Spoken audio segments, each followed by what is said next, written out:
I've been cut.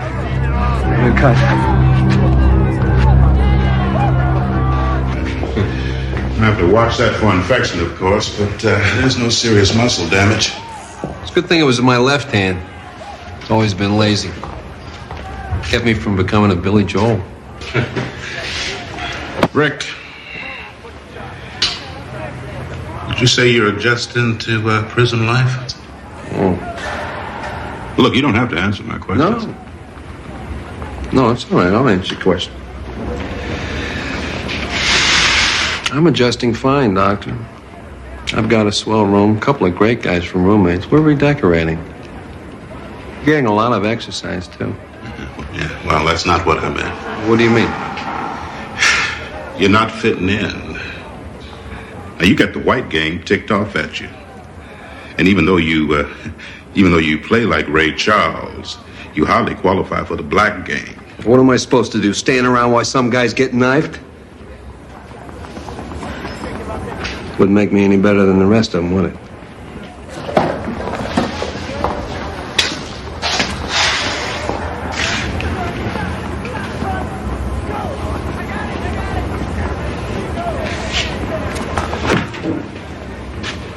In spite of what the jury said, I didn't kill anybody. I don't belong here. I'm not ever going to act like I belong here either. Well, then, we're going to be seeing a lot of each other, you and I. Then you better start sterilizing those needles. Smart move, Frost. Yourself a little flesh wound. Get yourself out of heavy work detail. Wish I thought. Eddie, another fish. Thanks, man. Got a leg?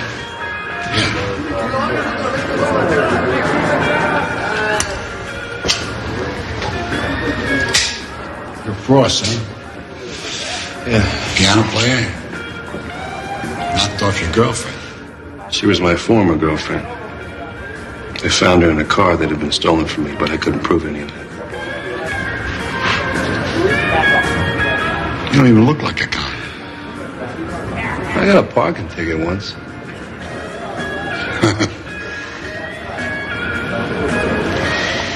Eddie O'Hara. How you doing? All right. Now, we got a job to do. We got to line up some chairs in the chapel. Yeah. For His Eminence the Bishop, he's going to say Mass next week. Yeah. If you had a piano or something, could you play Ave Maria, something like that? Yeah, sure. Where the hell am I going to get a piano around here?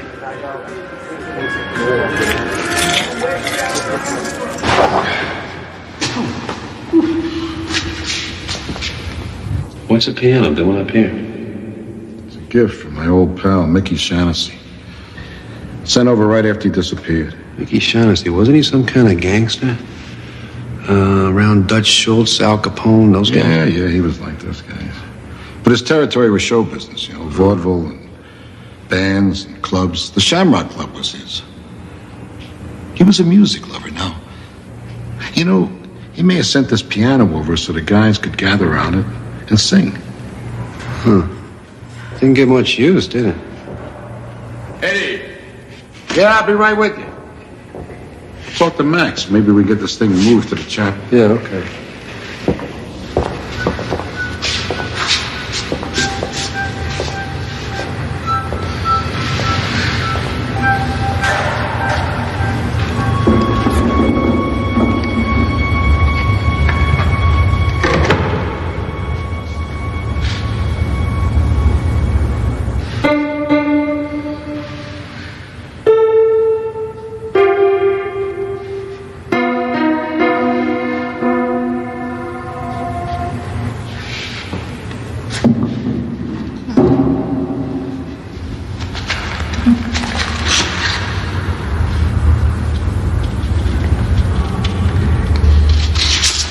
Scott Joplin, Maple Leaf Rag.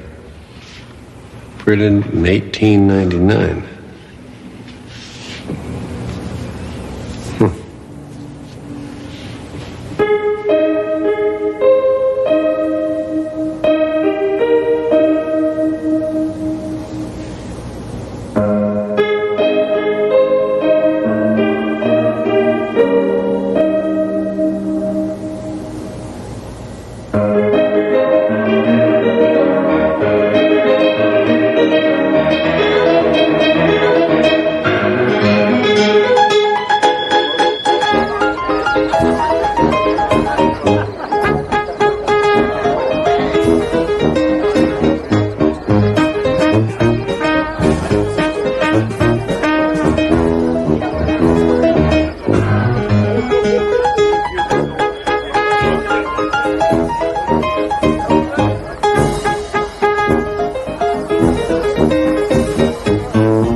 Hey, Ricky.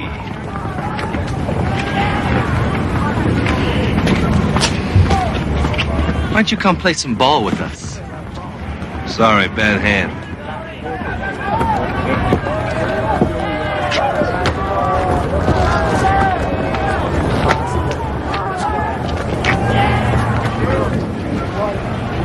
Leave him alone.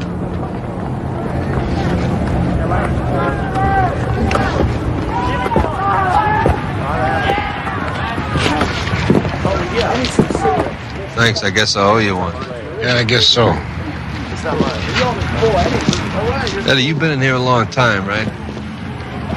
Well, if you call 50 years a long time. How do you get him to leave you alone? I believe in the 11th commandment. Do unto others as you would have them do unto you.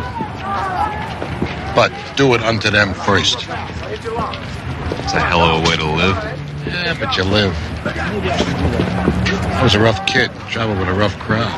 I almost got myself into big trouble. But I'll tell you something. I didn't kill that guy. Mickey framed me. Shaughnessy was your old pal. Yeah, he was. That was a long time ago. We had a problem. We were both in love with the same girl. Mickey said he'd make her a star. He even played piano for her when she sang in his clubs. So he decided to eliminate the competition, right? Listen, where'd you disappear to yesterday? Max and I were looking all over for you. I'll tell you, Eddie, as soon as I figure it out myself. You do that. Remember, you owe me. Yeah. I don't know.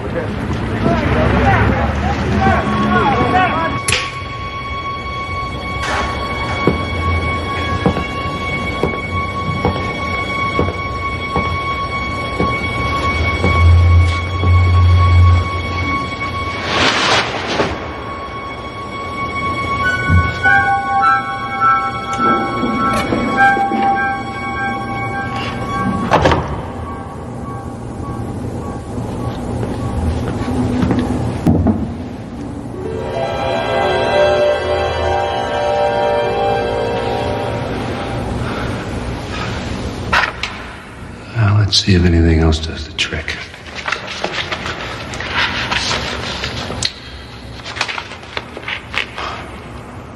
Over there, George M. Cohen. 1917.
coming everywhere. So beware. Say a prayer. Send the word over there. Hi, how you doing? Good. We're coming home. And we won't come back just over there. Where you from, doughboy? Well, from here it would be, south from here. Arkansas, Texas? No, 103rd Street. 103rd Street? Yeah. See, let me buy you a beer and then you could play that song again. Yeah, sure. All right, 1 second.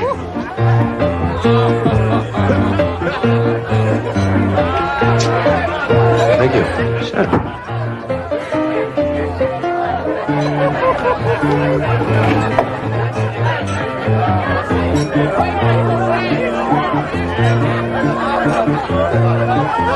Well, I'll tell you, you sure can play that thing. So far, so good.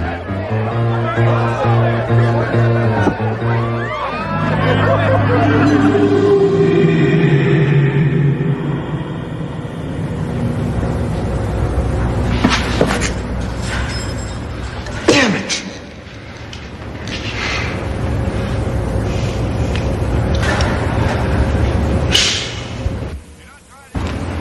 It was the weirdest thing that ever happened to me in my life. Both times I started playing one of those old songs and then boom, I'm right back in time, right? First I was in a park. The next time I was in some place called the Shamrock Club. Mm-hmm. It was the weirdest thing. I could taste the beer. I could smell the cigarettes.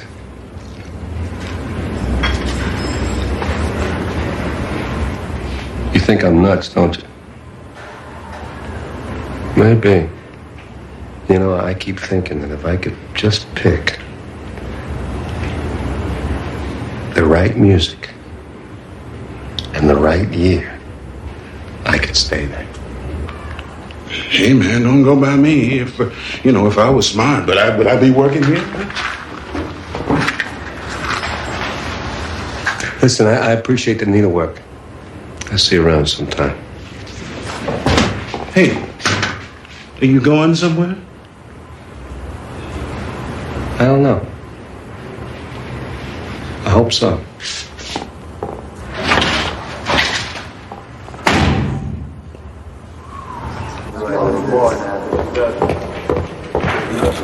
Hey, Max, have you seen Eddie? Hey, I got enough problems taking care of everybody else. Just tell him I'm looking for him, all right?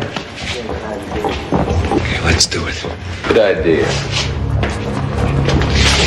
You know, you never let me give you a real state panel welcome, Ricky. My only problem is deciding whether to kill you right now or just cripple you. You think you might be grateful to me if I let you live? Car's coming. Later, Ricky.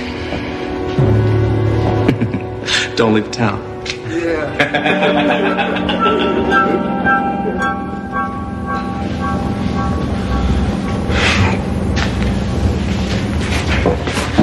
Okay. See, lady, be good. No, it's shaking the blues away. Shaking the blues away. No, it's someone to watch over me. 1928. That's good. Calvin Coolidge, Flappers, bathtub gin. That's great. Don't worry about Thompson. He's got the brain of a houseplant. How would you want? I got this crazy idea. I don't know if it's going to work or not. What would you give to see Mickey Shaughnessy face to face again?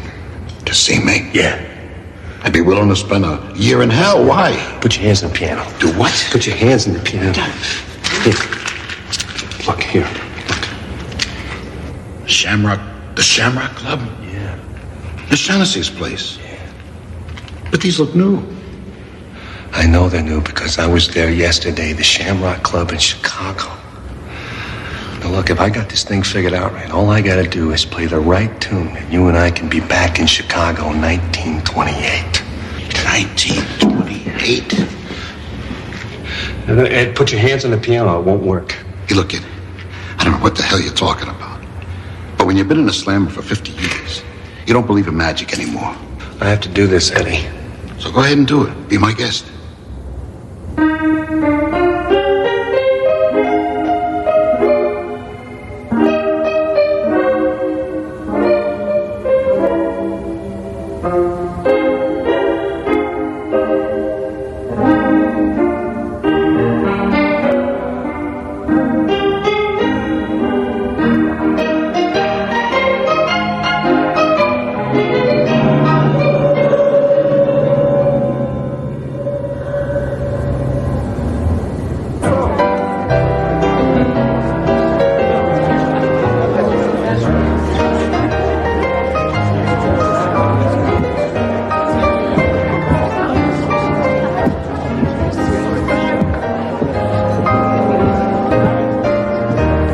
Where's Jimmy? Jimmy who? The player from the Shamrock, the guy who was overpaying to be here tonight. I don't know. I think he took sick. The union sent me over. The union? Yeah.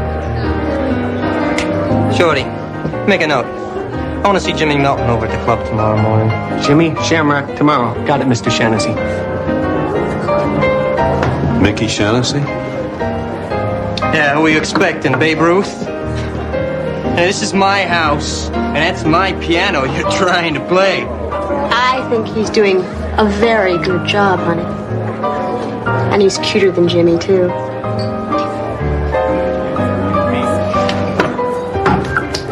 Damn it. Shorty!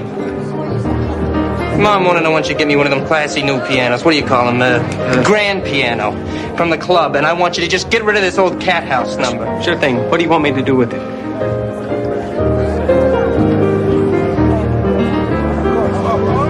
Why don't you just send it on over to Ellen's old friend O'Hara in the state pen?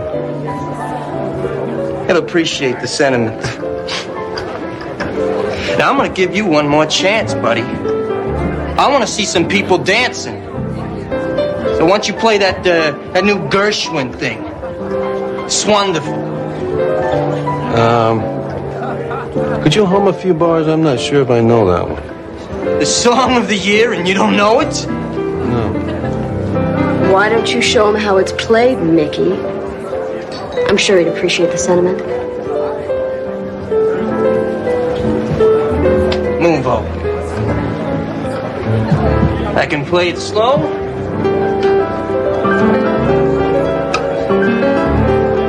Or a little bit more up-tempo.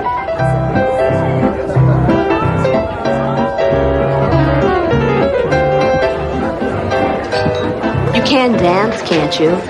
Yeah, sure. Don't worry about Mickey.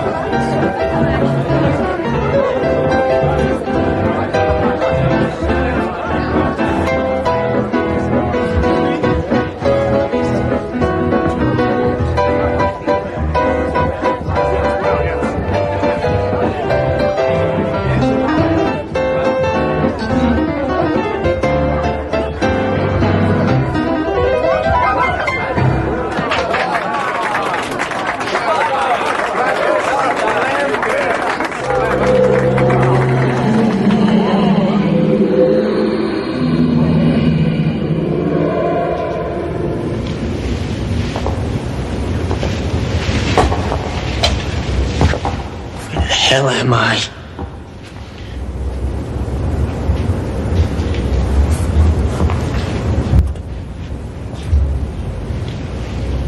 Mickey Shaughnessy? Who are you? Do I know you? Don't you recognize me, Mickey? Eddie O'Hara. Your old pal. Eddie O'Hara. Where am I? Tell me where I am. You're right where you belong, Mickey. With me. Now, I'd like to be the first to give you a state pen welcome.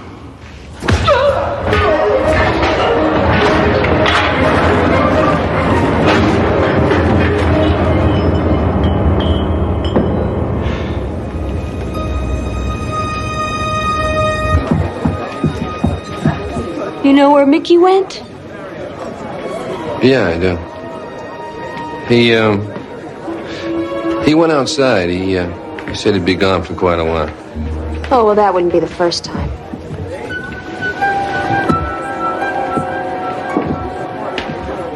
Are you all right? Yeah, I'm all right. As a He has staged a revolution in the art of isolation. Turn up the volume on your headphones and the world outside drops away.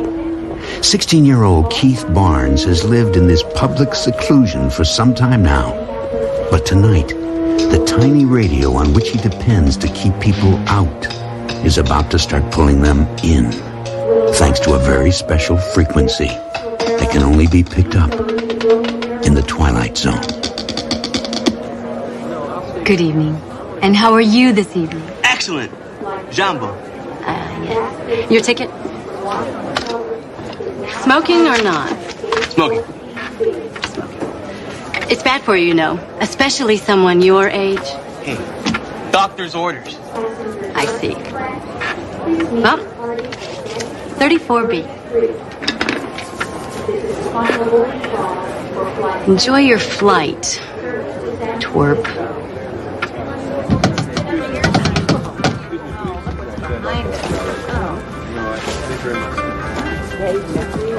No. Excuse me. Excuse me. Jambo. Is that a radio? No, it means hello. What does? Jambo. In a kind of happy African kind of way. Oh. So is that a radio? A radio? A radio?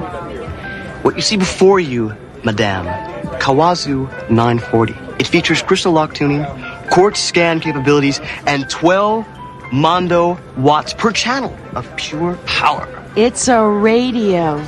We don't allow radios to be played aboard the aircraft. So please, turn it off. I just told you, Gloria, this ain't no radio. What's the problem, Gloria? Well, it seems our little friend here doesn't want to turn off his radio. Turn it off, bud. And put your feet down. Excuse me. Oh. My seat. Oh, excuse me, sir. Yes, 34A, right there. Let me know if you have any problems, okay? Okay. Excuse me. Catch a couple of plays. This is the smoker?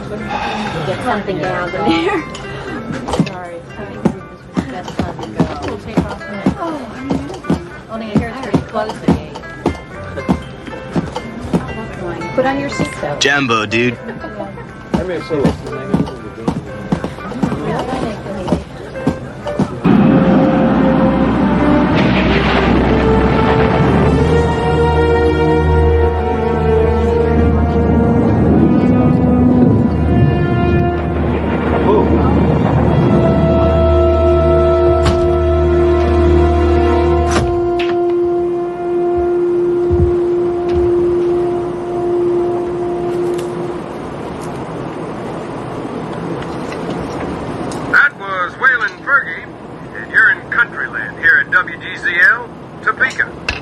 Oh, come on. This is serious wasteland.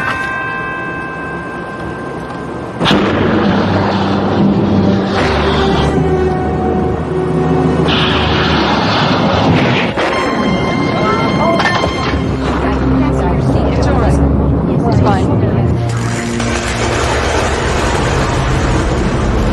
Sorry about that one, folks. No damage done, though, and that should be our last. Great.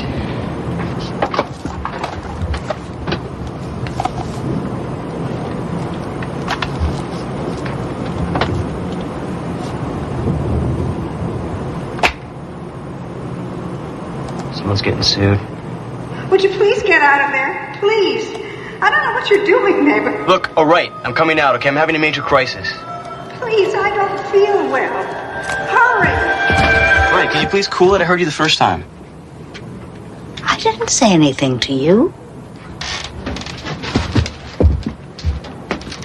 Whoa. Psycho lady.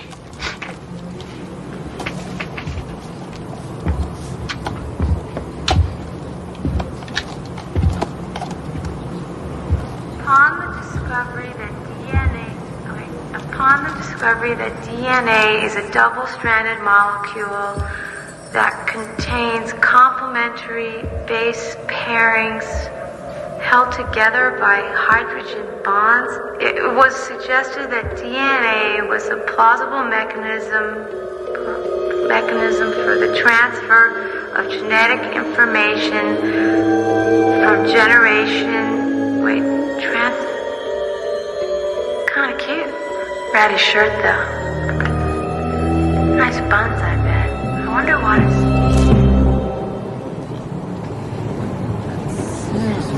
Did you just...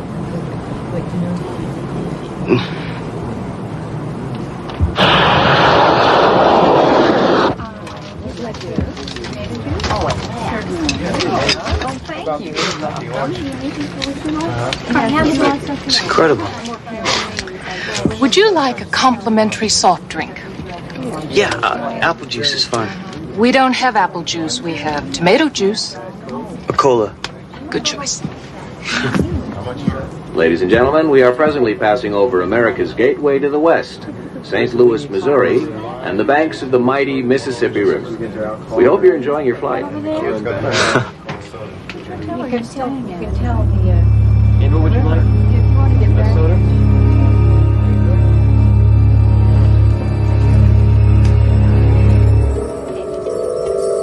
Bureaucrats, incompetents, greedy, insensitive, reckless, playing God with people's lives.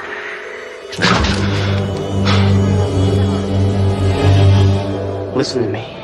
There's this guy on board, and he has some sort of a bomb. What? A bomb. I saw it was in the bathroom with him. Oh, you were in the bathroom with him? Yeah, and... Okay, that's it. Do you know that you could be arrested for making a joke about a thing like that? I'm not joking. I swear it, and we gotta stop him. I'm beginning to think that there is something seriously wrong with you. Now look, I don't have time to keep walking you around this plane, so get back to your seat and stay there. Please, would you tell the captain I'm serious? Now!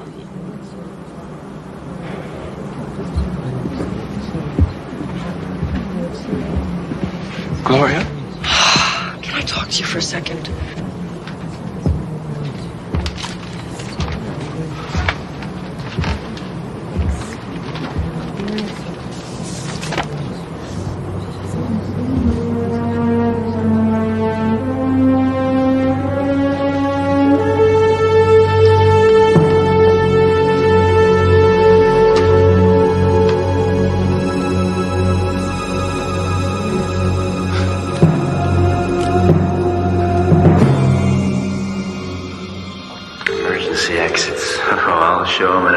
Exit they'll never forget.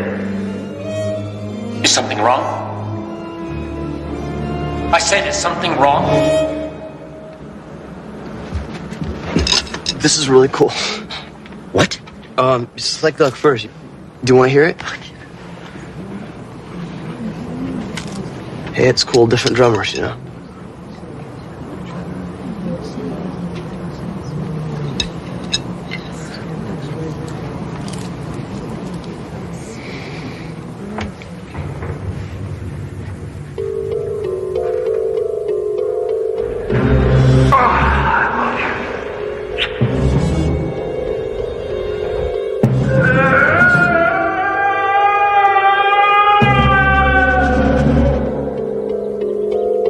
Don't do it. Are you talking to me? Don't do it. You can't bring them back. You'll be killing all these people. I'm afraid you've made some mistake. No. I know who you are, Mr. Williams. I know what you're gonna do, and I know why. And I'm asking you not to, please. Who are you? How do you know all this? You a cop or something? Huh? And you know about this, too? And you also know that I'm capable of doing this right now. Do you? Yeah. I got no choice. I've got nothing left. I've got to do it. I mean, you know what happened. Do you? Yeah. And you understand, don't you? I've got nothing left. But the people who make these things, they have to be be more careful. And they have to pay for what they've done. You see that, don't you? But it's not these people. It wasn't them. It's the only way they're going to learn. The only way. Now, you stay here. Not a word. I swear. I'll do it right now. No.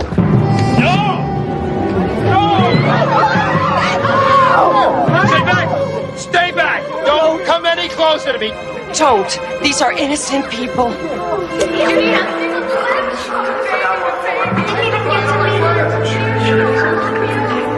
Is this the way it happens? No! Kill him! Kill the son of a... Afraid. I'm so afraid to make Man, you're good. It can happen like this, not now. God, I want to live. What do you have to do? Don't. What about Jenny? She needs a father. Why isn't Daddy coming home? Where is he? Mommy? Daddy? Why?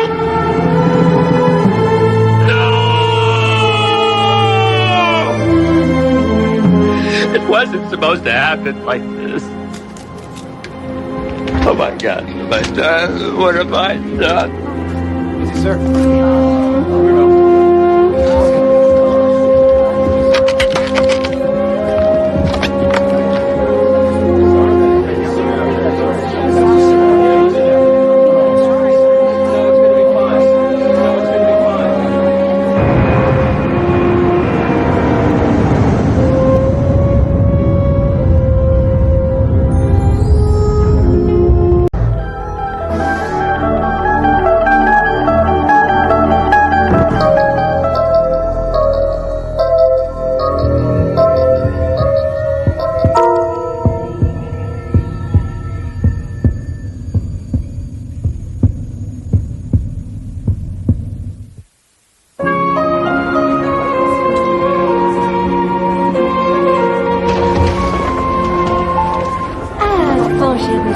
Hello, Marie.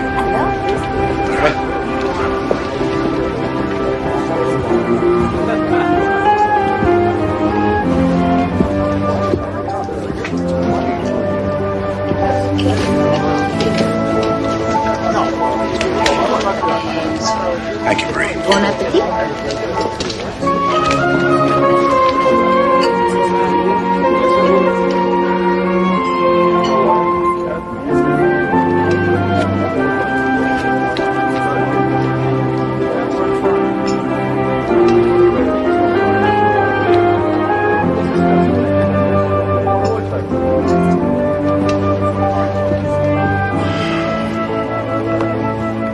Found this in my office, on the floor.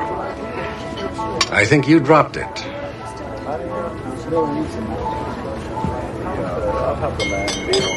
Ira, I've seen you staring at that picture before, mooning over it.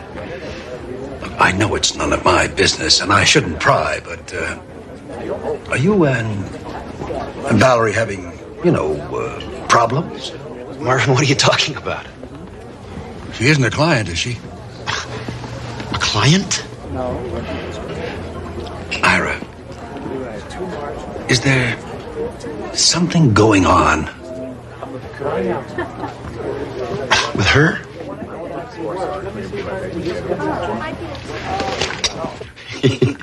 Can you believe it? He wanted to know if I was having an affair with the girl in the picture. And what did you say? What do you think I said, Marvin, you yutz, that's my wife. You didn't even recognize me? Well, come on, sweetheart. I mean, you were just a girl back then. Oh, I see. In other words, now I look so much older. No, you're more mature now. Then you were flighty, you were silly, you were cute. What am I now? Quasimodo? So that's why you're always mooning over that picture. Of course not, sweetheart. That's not what I meant at all. It's just, I don't know, back then, things were different. I was different. You were different. We were kids. Would you really still rather be driving around in that stupid old van of yours, searching for ourselves, finding who knows what kind of body lice? Don't tell me you don't miss those days. You said so yourself. I couldn't get enough of you in those days. I was insatiable.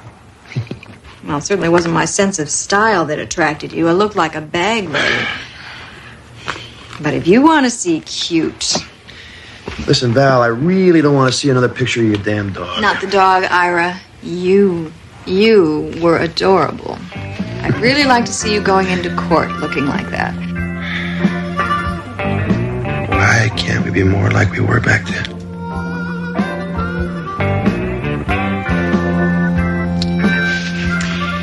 It's late. I gotta get up early. Hey. I am still insatiable, you know. So take an appetite suppressant or something. I'm going to sleep.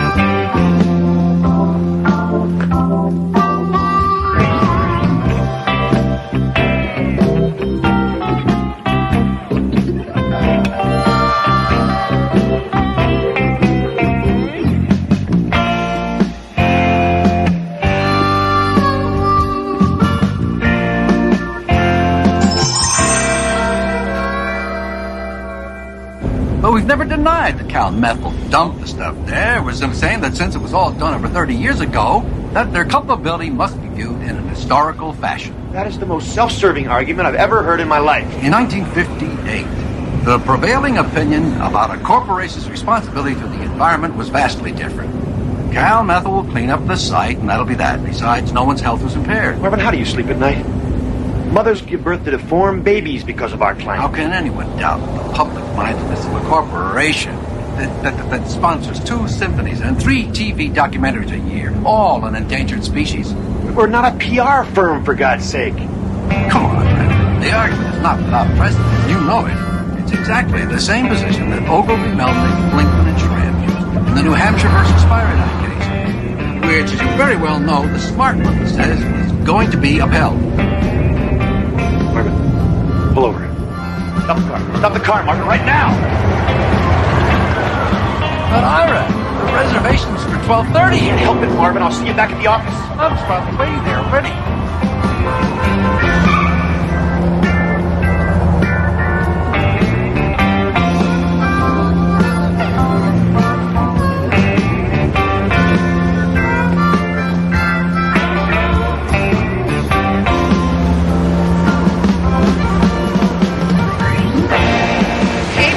How's it going?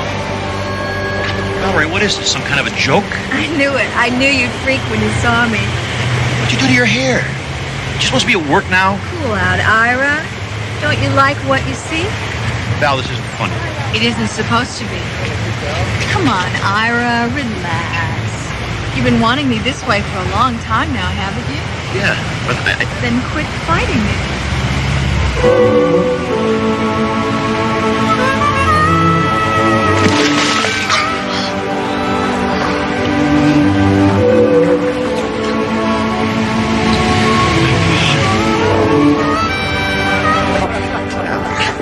A joke is a joke, Val. This is ridiculous. Call her.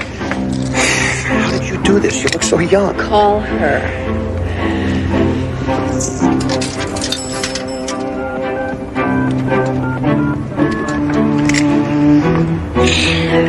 Hello, aerobics. Can I help you? Yeah, Annie? Ira? Yeah, it's Ira, right. Valerie's not there, is she? Yeah, of course she is. She is? I told you. Yeah, you want to talk to her? Yeah. I'll put her on. Hello? Valerie? Ira? What's wrong, hon? You sound... Wrong? No, nothing's wrong. I won't be home for dinner. You have a late appointment. I have a late appointment. Oh. Okay. Ira? Yeah, Val, listen, I'll get something to eat somewhere. Love is all you need. Love is all I need. Listen, Val, I'll get something at the deli, okay? Ira, are you sure you're all right? You sound like you've had a stroke. No, I'm fine. I'm real fine.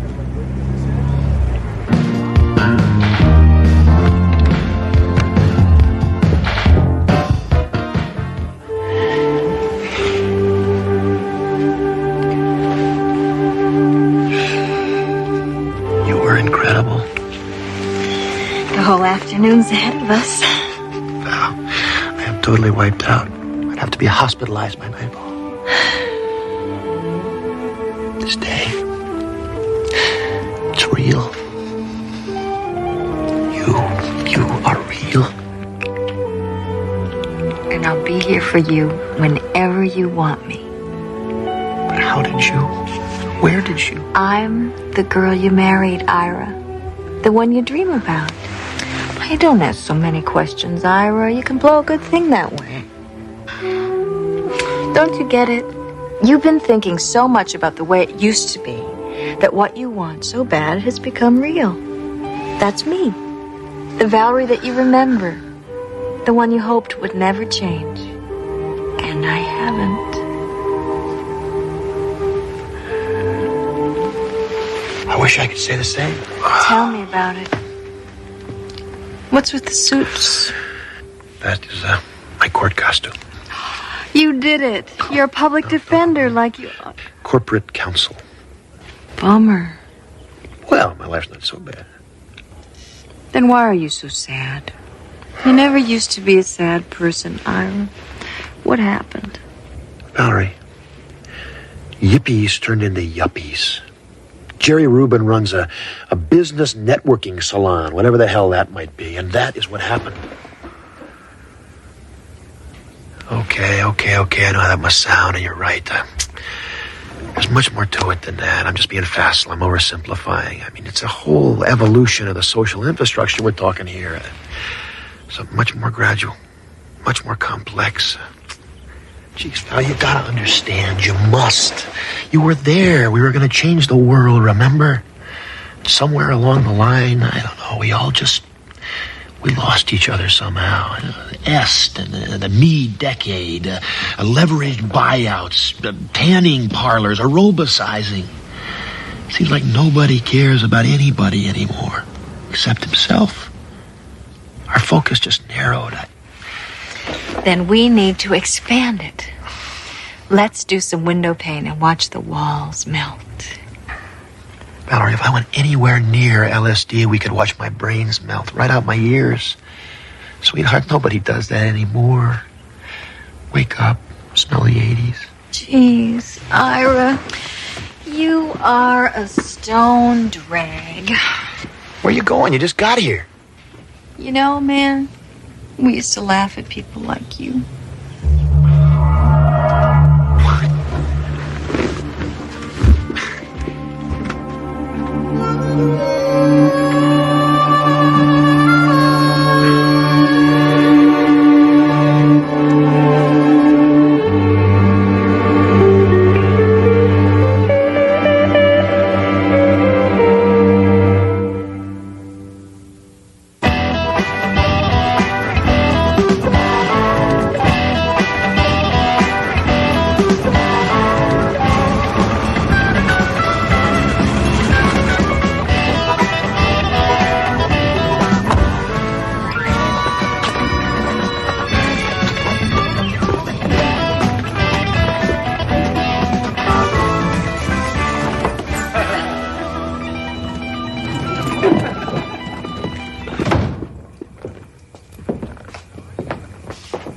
Valerie? I'm in here.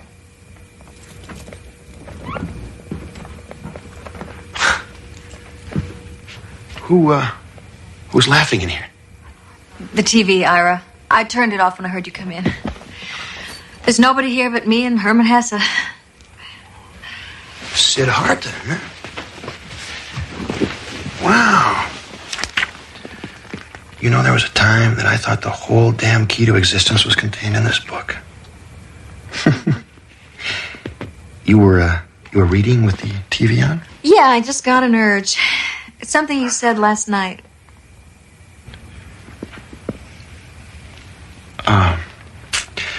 Don't stop on my account. I was just about ready to go to bed anyway.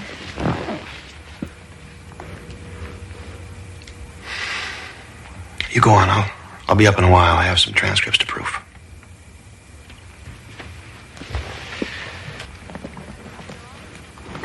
I called your office today. The receptionist said you never came back from lunch. Yeah. There was a meeting at Cal Methyl on short notice. Took all day.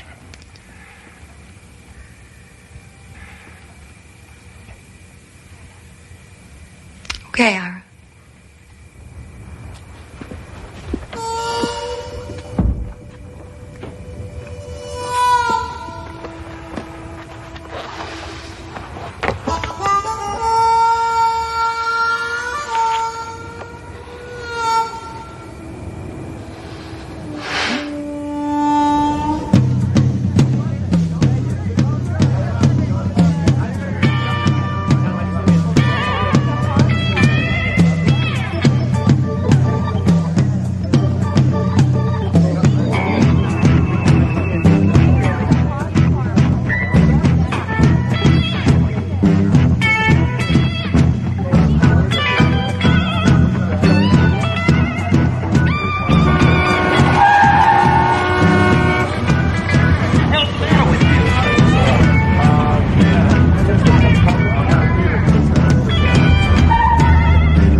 How could you all let it happen? It wasn't exactly a conscious choice we made. I mean, how could anybody who cared about money as little as you did suddenly need to have it so fast and so often that you have to have it from a little machine on the street?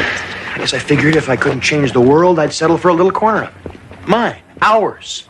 Make it safe and secure, and that takes money. And have you done that? I'm a sellout. Is that what you're saying? Oh, it's not that, babe. It's just, well, are you happy? Yes, I am happy.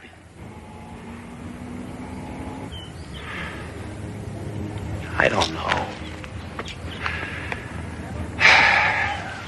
Most of the time I am. Something is missing. Sure there is. Me. Come on, honey, you've got to tell her. What about I've been a memory too long. It's her turn now.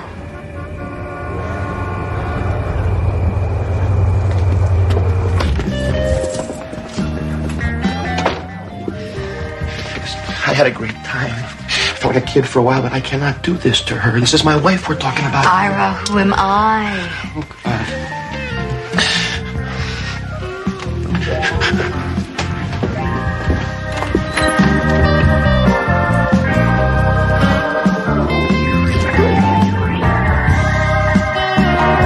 Valerie?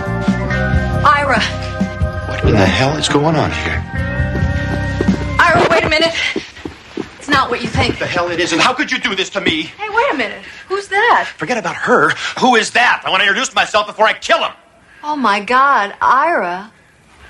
It's me. So you've been doing it, too. What do you mean, too? Come on, everybody. Let's not get uptight. You know, you're beginning to sound like something out of a rerun of the Mod Squad.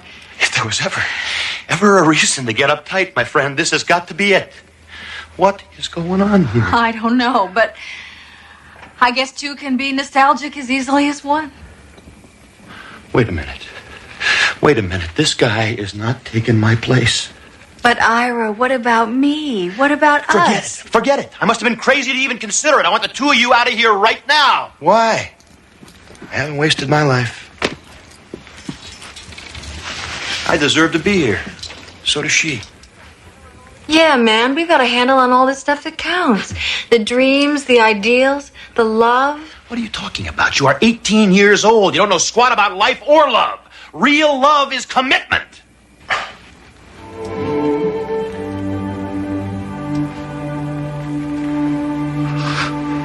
What am I saying? But you're right. You're absolutely right. Ira, we almost made a stupid mistake. Say, we nearly lost each other because these two...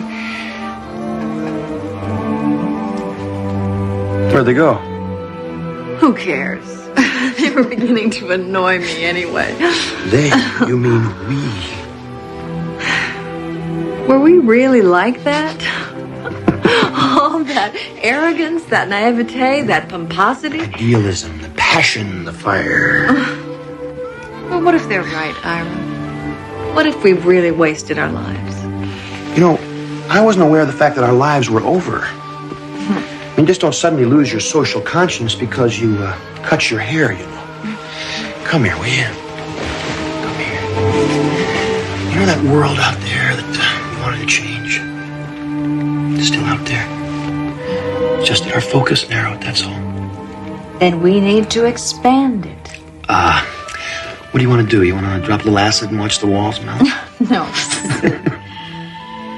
No, I want my life to be about something more than watching my weight and thinking about how it used to be.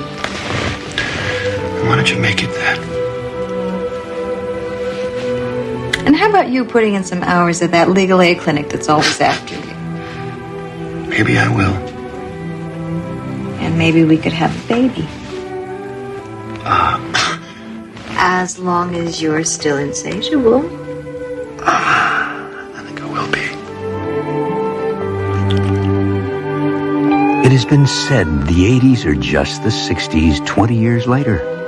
The costumes may change, but the cast remains. The arrogant, the radical, the naive and the cynical, the misplaced and the spaced. Each a stage in the growth of a generation as it treads the tail end of the 20th century.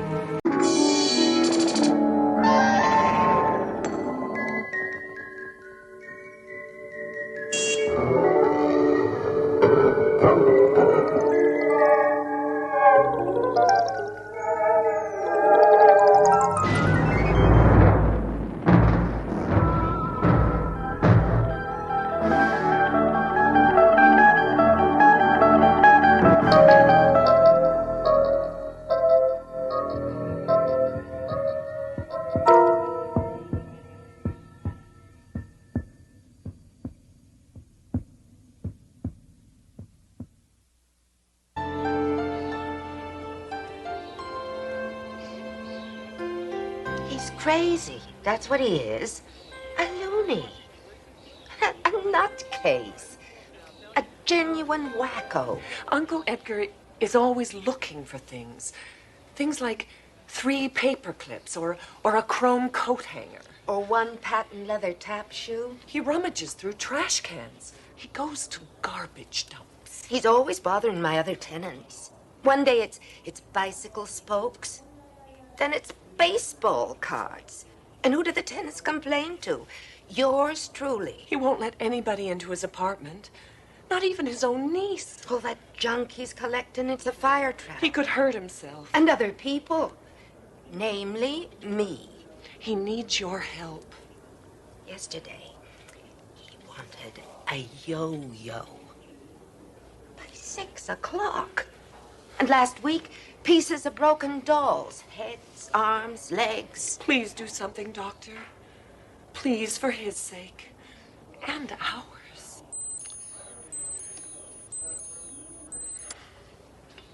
Of course.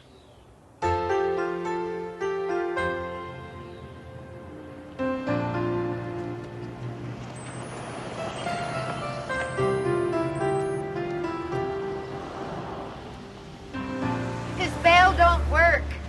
Ah, Mrs. Milligan. I think he's disconnected it. Down there, in the basement. Oh, thank you.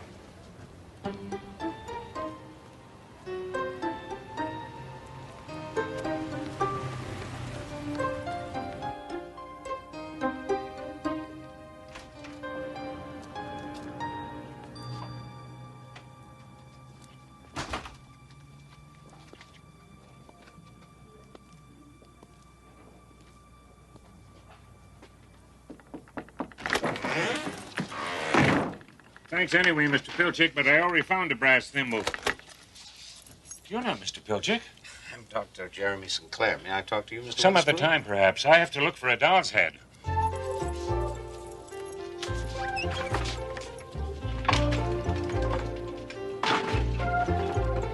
One old man in a private world of irrational urgencies. For Dr. Jeremy St. Clair, an all too common sight. But Edgar Witherspoon is a most uncommon old man with a secret that reaches out to the four corners of the earth, as the good doctor is about to discover. Your niece. She worries about you. She's a very nice woman, so tell her not to worry. See, a simple solution. Thanks for coming. It's been a pleasure meeting you, but I have to get on with my work. Your work? I bet you'd like to know what it is, wouldn't you? Yes. Wrong answer. You see a doll's head here anywhere? You mean like that? Ah, too big. Also brunette. I need blonde. And I need it in 5 minutes. And, what for? You want Santa Barbara to fall into the ocean? Then stand aside, sir. Stand aside.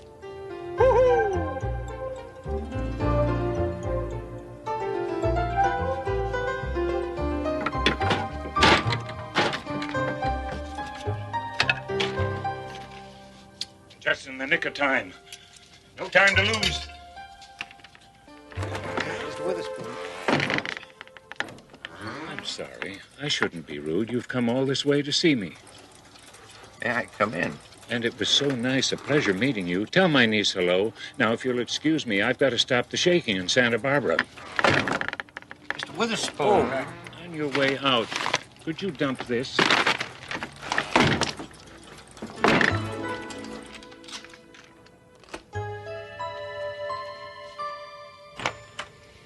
Good afternoon, Doctor. Did you see Uncle Edgar? Yes, this morning. Well? I wouldn't exactly call it a long conversation. But long enough to realize that he's... Oh, absolutely. On the other hand, Mr. Witherspoon appears happy and quite harmless. Harmless? He pesters strangers on the street. He runs after garbage trucks. That is far from harmless. Somebody saw him take a baby's bottle out of its carriage. I'm afraid he'll get arrested next time. Doctor, I will sign anything.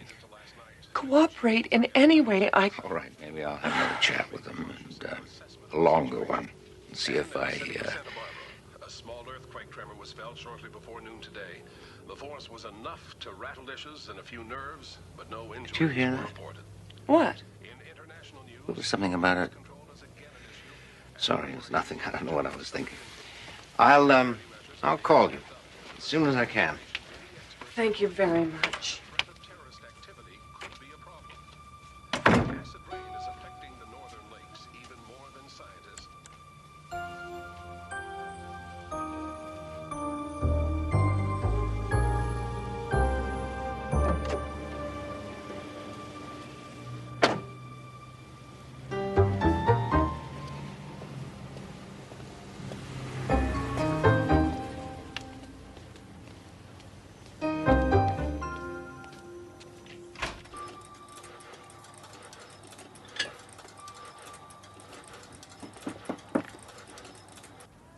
Witherspoon?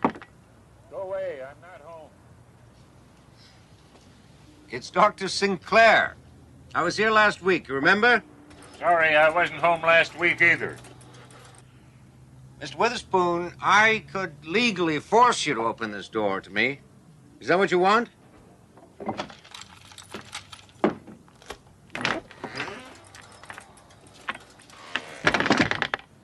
You're a curious one. Odd, you mean? I mean nosy. I'm paid to be nosy. Curious, I mean. Really? Don't you think that's odd? Most people are curious for nothing. That's very nice for you. Are the hours good? Mr. Witherspoon, why do you collect dolls' heads, shoes, paper clips? I can't afford Rembrandts. What? Oh, no. Oh, no. As usual, it's been lovely. Please don't call again. I may have to. And next time it might not be so lovely. You understand what I mean, Mr. Witherspoon, wouldn't you? Rather invite me in of your own free will. You must. You must.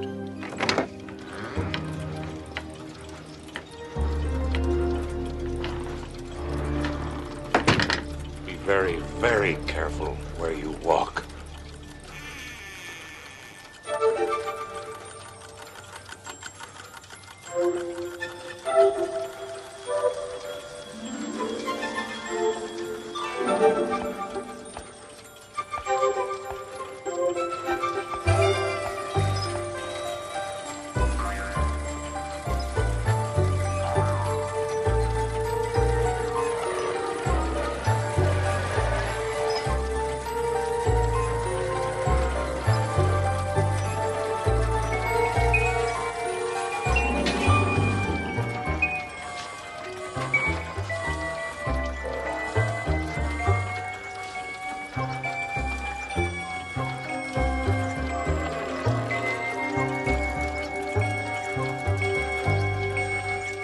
That was a close shave. This is very interesting, Mr. Witherspoon. What is it? This? This is the only thing that keeps the world from going poof.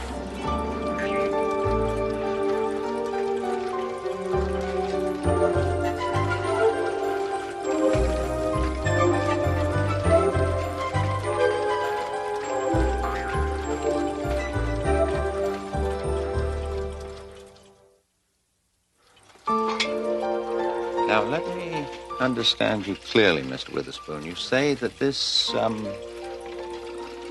is what keeps the world from going poof? And it's not easy. Most things are nearly impossible to find. Where would you look for a skate key? Oh, I can't imagine. I found one, though. You think that's crazy? Well, you wouldn't by any chance have a business card, would you? Oh, yes, of course.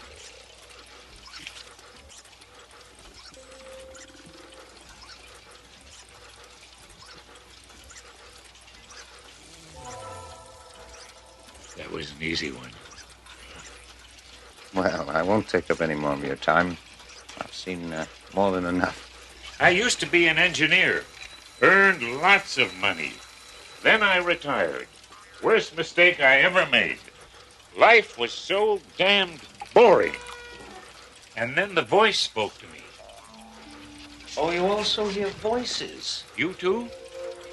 Please, tell me about it. I was sitting in the park one day feeding the pigeons, and suddenly, there it was, the voice. Edgar, it said, have you ever been to England? Oh, yes, why? No, that's what the voice asked me. Edgar, it said, in the heart of Big Ben, there is a pendulum that tells the clock how fast to tick. At the bottom of the pendulum, on top of the big weight, there's a stack of pennies.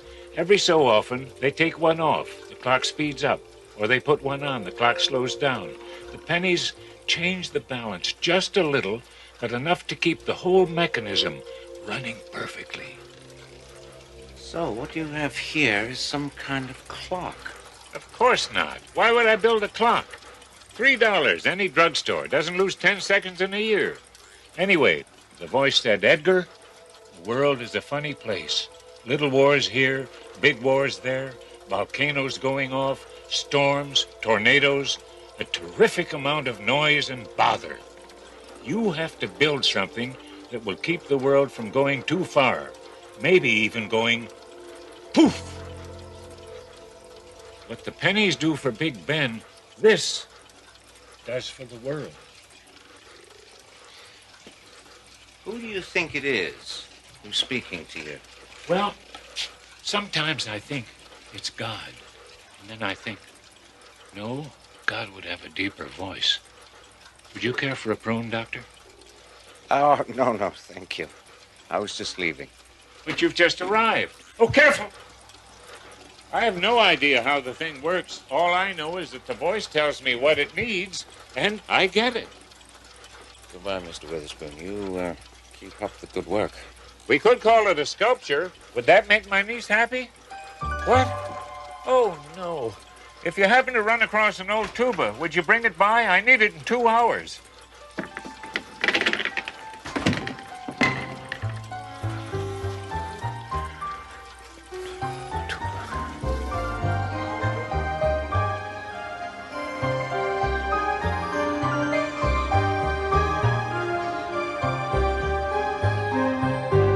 Cynthia, don't do this to me. Uncle Edgar, please. It's just for 3 days while they observe you. It's too long. It has to be maintained, kept in balance.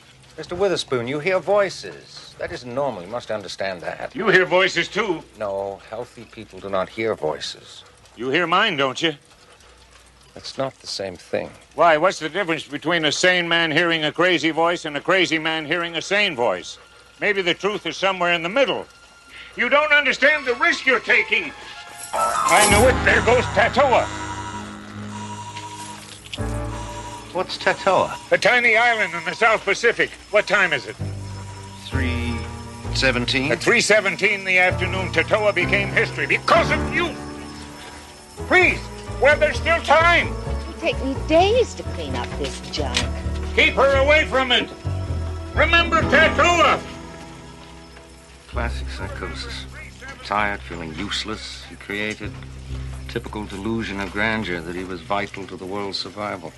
Poor Uncle Edgar. You will take good care of him, won't you? Mideast stalemate continues. Congress passes Transportation Act. And in the South Pacific, the tiny island of Tatoa is destroyed by a tidal wave. Details on this and all the news in an hour. Did he say Tatoa?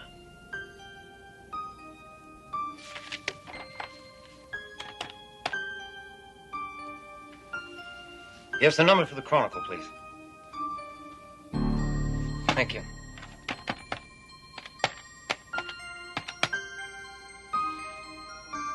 Hello, I want to check on a news story. I just heard something on the radio about a tidal wave destroying an island. Yes, that's it. Are there any details? Really? I don't know. When? This afternoon? I mean, exactly what time? Thank you. Miss Walker!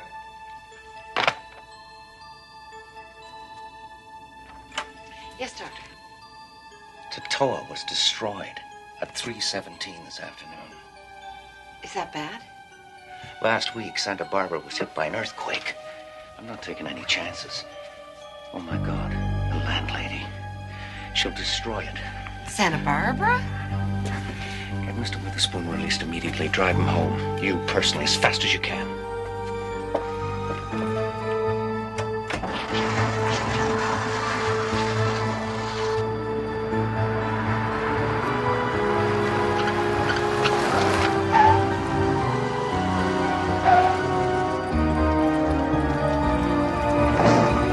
Don't touch the thing! You didn't, did you? You haven't touched anything or moved anything. Not yet. Why? Because this is the creation of a disordered mind. And by studying it, analyzing it just exactly as he left it, I can come to a deeper insight into Mr. Witherspoon's problem. He's a loony. What else do you have to know? No. It's not that simple. I can't rent this place with garbage in it. All right. I'll rent it. You? Yes. I'll give you double what you're getting. I'll be up later with a check. Thank you, Mrs. Milligan.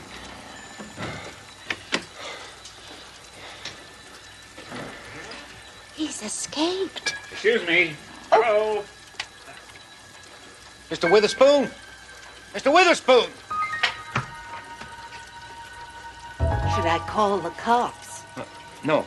Everything's going to be fine, Mrs. Milligan.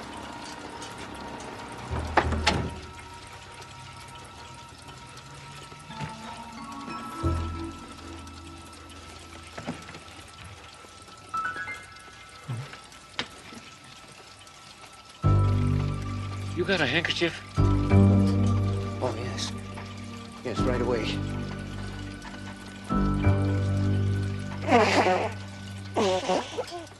Thanks. That lady had me dressed so fast, I left mine behind. Mr. Witherspoon, I don't know how to begin to apologize. Nothing in my training had prepared me for a case like yours. Well, nice meeting you. Where are you going?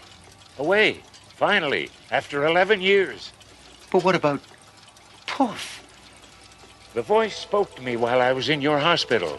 It said, "Edgar, have you ever been to Miami?" I said, "No, but I used to think it would be a nice place to retire." "Go for it," the voice said. "You're off duty."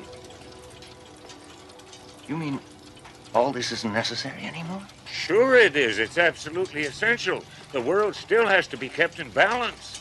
So who's going to... I mean, look, it needs adjusting already.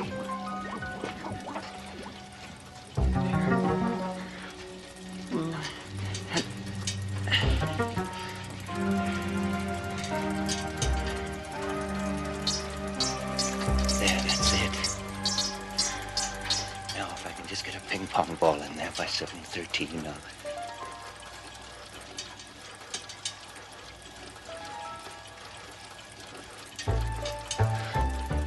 Well, I guess we solved that little problem. I'd get cracking if I was you. Impossible. I refuse. Jeremy, really, you'll grow to like it. Give it a chance. So long. Don't take any wooden nickels.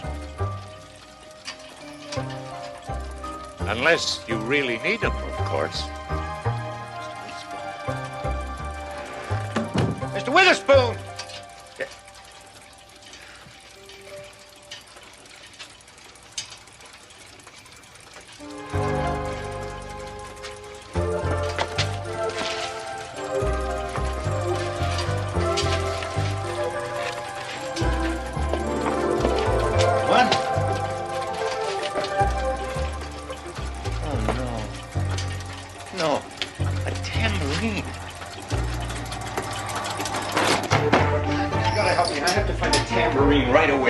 Please, Can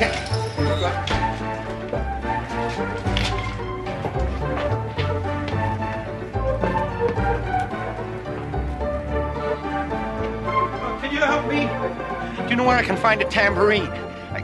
If in the next few months you notice that there's been a spate of catastrophes or things are just not going right, remember that Edgar Witherspoon's replacement is learning how to make some precise adjustments.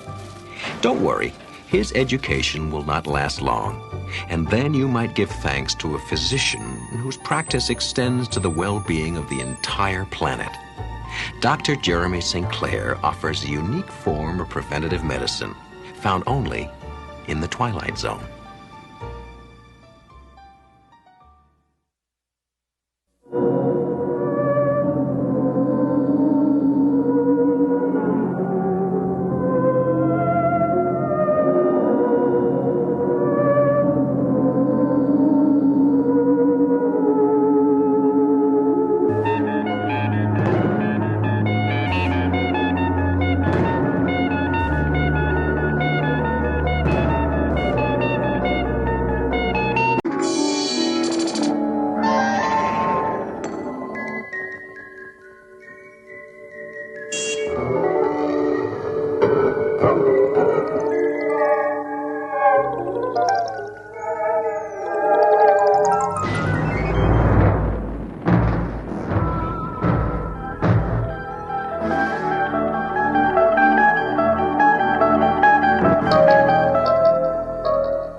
can feel the weight of your arms, your legs, and your body slipping away.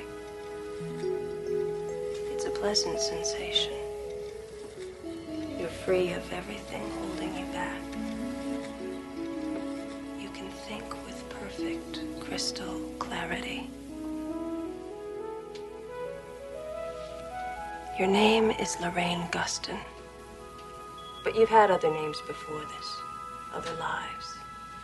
They're buried deep inside. But now as you begin to float freely, they start to rise up within you. You can see them clearly. Now, search them for the most significant memory of your past lives. Open your thoughts and let the sights and sounds come in. I'm sewing. I work in a dressmaker's shop. Good. What year is it? A long time ago. Okay, good. Now, look around you. What do you see? What's happening? They're shouting at the door. Men with guns. They're wearing uniforms, red. British soldiers. They say they know we're hiding revolutionaries. I keep telling them, no, we only make dresses. We don't know. We haven't seen. Oh, but oh God, they don't believe us. They don't believe me. Torches. They're setting the shop on fire. They won't let us out. Please. Oh, God. It's all right. No, It's no. all right. Mrs. Guston, listen to me. It's all right. It's all right. The fire is disappearing. You're safe. You're safe. It's going away. Everything is as it was.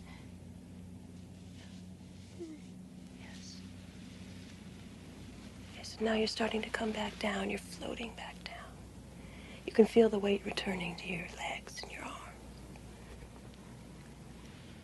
I'll touch your hand, and when I do, you will awaken feeling refreshed, and you will remember everything you've seen. 1, 2, 3. I don't know how to thank you, Miss McNeil. I feel better than I've been in years. For the first time, I understand why I'm so afraid of fire and men in uniforms. And to think it was a memory, and from so long ago. If we all knew that we'd lived before, and if we could remember those past lives, we'd understand ourselves so much better. Maybe we'd be kinder to one another, knowing that in a previous life we were poor or hurting or hungry. Oh, thank you so much. You're welcome. Have you ever tried yourself? It's ironic, I suppose. I've never been able to remember any of my own past lives. But I keep trying every day. Someday, who knows?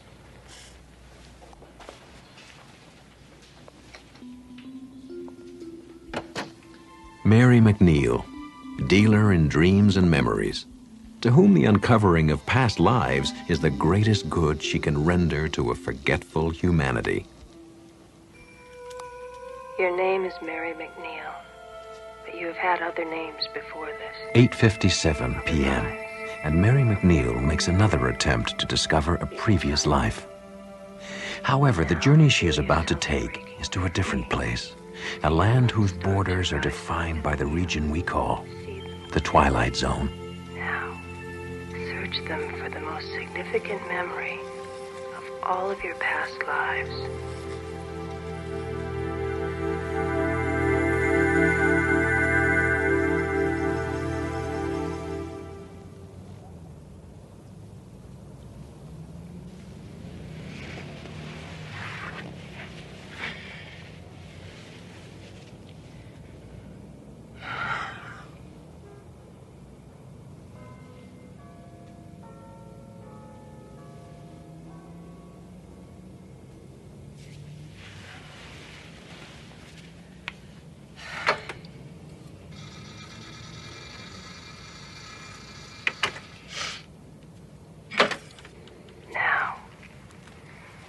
Search them for the most significant memory of all of your past lives.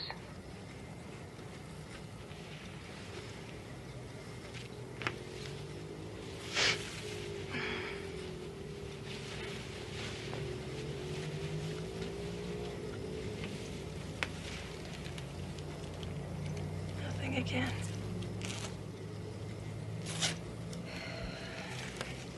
Well, at least I got some sleep.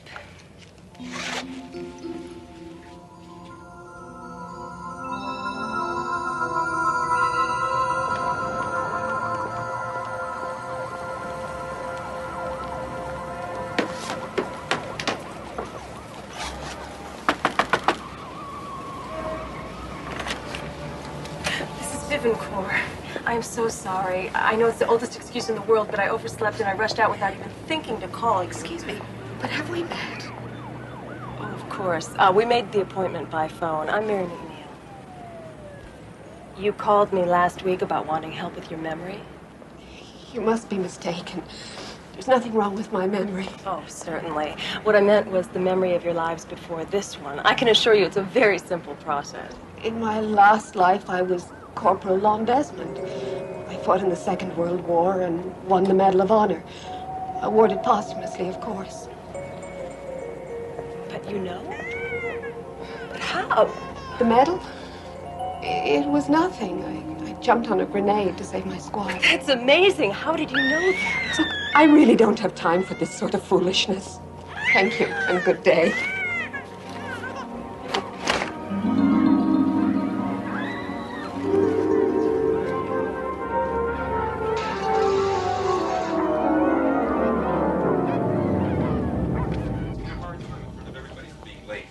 He ever gave me any changes. I had the same problem with the boss my last life. Man, just my luck to get stuck like that 2 lifetimes in a row.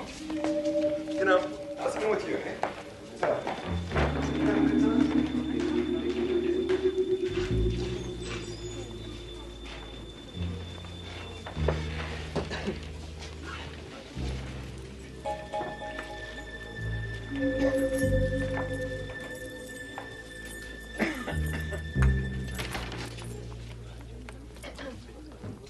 Excuse me, miss, can I help you?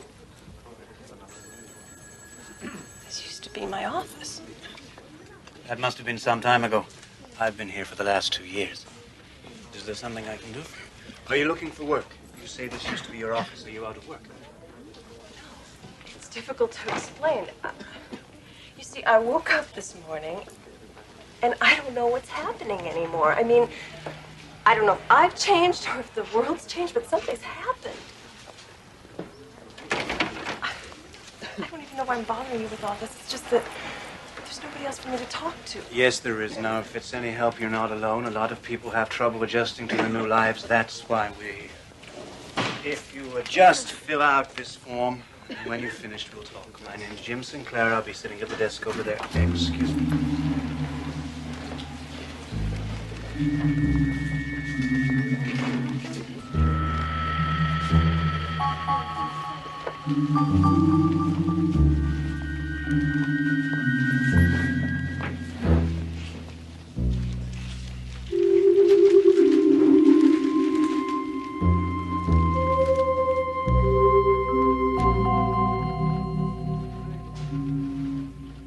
What's a regression therapist?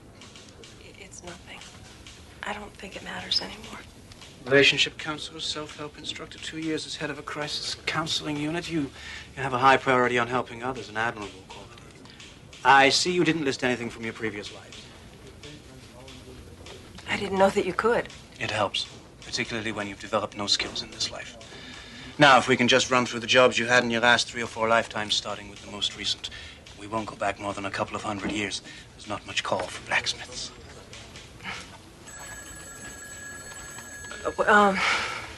Well, I've always felt that I must have lived during the Depression. Felt? That is, I'm always very moved when I see pictures from that time. As if I knew what those people were going through. Could you give me some references for this life? Name some of the people you might have known. I really don't remember. Addresses, marriages, schools, technical, liberal, anything at all? Look, I'm trying to help you, Miss McNeil. I can't do that if you won't help me. I didn't say I wouldn't. Listen, I'm sorry I took so much of your time. Thank you for your help.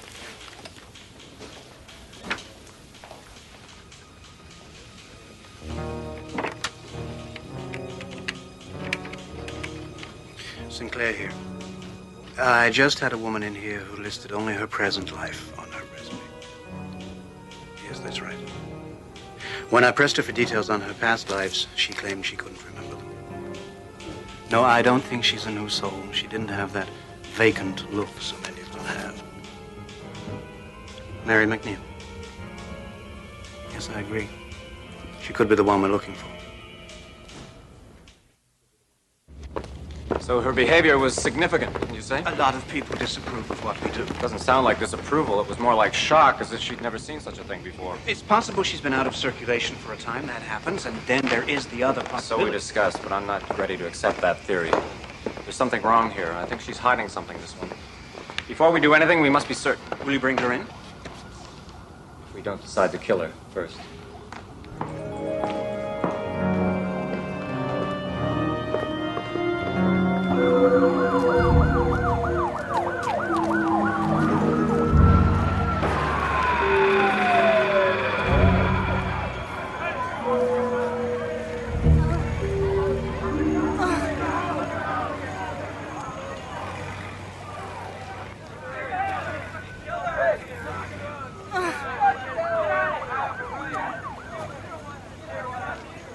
Miss? Miss, are you okay? Go away. Let me die in peace. I'll go get help. No. No. You know the law. Anybody who wants to die can die. It's my right, and you can't take it away. I've chosen exposure, malnutrition, sleeping pills. It's a lot cleaner than a bullet, isn't it? Guns scare me. A lot of things scare me. Why in God's name do you want to die? In my last life, I had a nice job, a nice family. People liked me. Can you imagine that? But now look at me. Look at me. Look at this body I was born in. I have tried everything, and nothing works. I'm going to start over. I'd like to go to sleep. No. What do you care? I care plenty. Not because of what you look like or who you are, but because you're needed in this lifetime. Surrendering is wrong. You're needed in the here and now, not in your next lifetime. Nobody needs me. I need you. Seems I don't have anyone or anything. Maybe we could start over together. Can you give me that chance? Can you give me that much?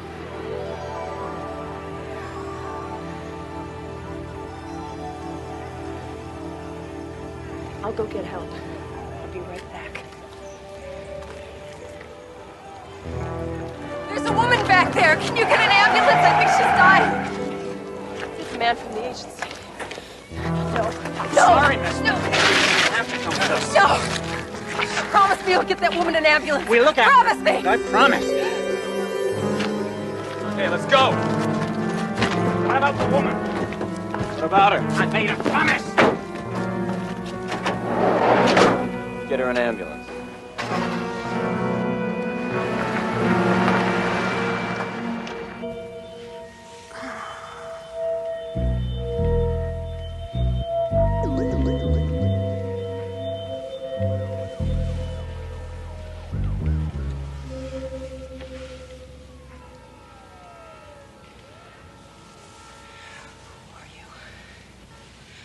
Why are you doing this to me? Call us concerned citizens, Miss McNeil. We're part of a group not quite sanctioned by our government, but then not entirely denied either. We play hide and seek. We seek out people like you, your kind. What kind is that? Well, that's what we've brought you here to determine. Who are you, Miss McNeil? Really? I've heard that you claim not to know who you were in your previous lives. You must understand that that's quite irregular. It's utterly unheard of. And we can find no documentation on you. No identity papers, no place of residence. It's as if you did not exist. And if you do not exist, then no one will miss you. So you see, it's in your best interest to cooperate with us. What are you trying to hide? Who were you in your previous lives? I told you, I don't remember. Remember? Remember what? Names? Places? Body counts? Have you been to Moscow lately? Guyana? Uganda? What names did you go by in your past lives? The Borgias? Attila the Hun? Lady Macbeth? We can run down the whole bloody litany if you like, if it helps to jog your failing memory. Haven't seen our friend Adolf in a while. Could there be a little Führer hiding in there? Leave me alone. You could be telling the truth. If she is, and she's the one we're Not looking in for. front of her. If she's telling the truth, we're going to find out soon enough.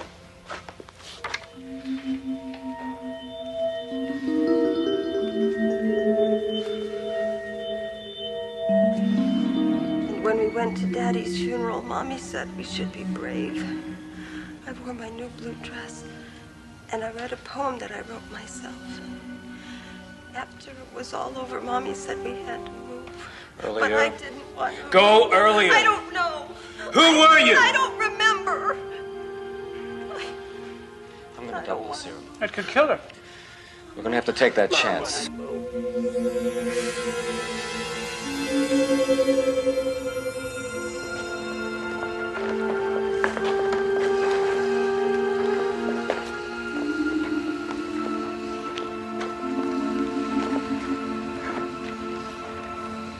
Welcome back, Miss McNeil. Oh, my head. It'll soon pass. You were telling the truth. For what it's worth, we're sorry we had to put you through all that. But you're free to go. Just like that. What about my life? What? Sorry, wrong number. Just hang up and walk away like nothing ever happened. Precisely, Miss McNeil. Unless, of course, you would care to work for us. See you in hell first. Sinclair, get us some water. We're offering you a very rare chance, Miss McNeil, to go from a prisoner to a savior. You are a healer. We ask you to help us heal. We want you to help us forget. Forget who and what and where we were. You're out of your mind. Perhaps I am. Maybe we all are. Look around you. Did you smell the madness out there? It gets worse with every generation. You can smell the death that we needn't fear because we come back, but which is with us from the cradle to the grave. Think of dying and then the new agony of rebirth, and you remember it all, Miss McNeil. We're so busy avenging the past that we lose the present. That's the world we live in. That's the waking horror that's our everyday existence. What can I do to help you? You have a gift. We need you to teach us that gift. We need you to help us let the past be swallowed by silence. No more carrying grudges across the centuries. No more longing for days and lives past. Just the moment. And the thrill of making this life as good as it can be. We've waited so long for you, Miss McNeil.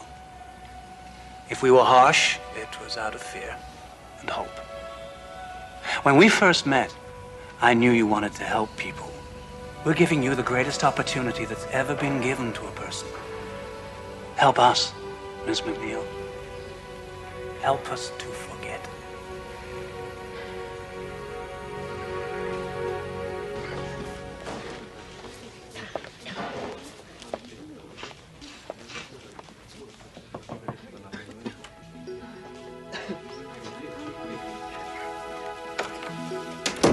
Your name is Ruth Warden. That is the only name that you will remember. Let the memories of your past lives fade. When you awaken, you will remember only that you are Ruth Warden, and you will begin your life with a fresh start. Mary McNeil, who set out on a voyage of discovery that brought her home again by a most curious route. now appointed guardian of doors best kept sealed in the mirror, mirror world of the Twilight Zone.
Norman Blaine, whose greatest fear is that if he were to vanish from the earth tomorrow, no one would notice, or mourn, or question. And whose greatest sadness is the realization that he is probably right.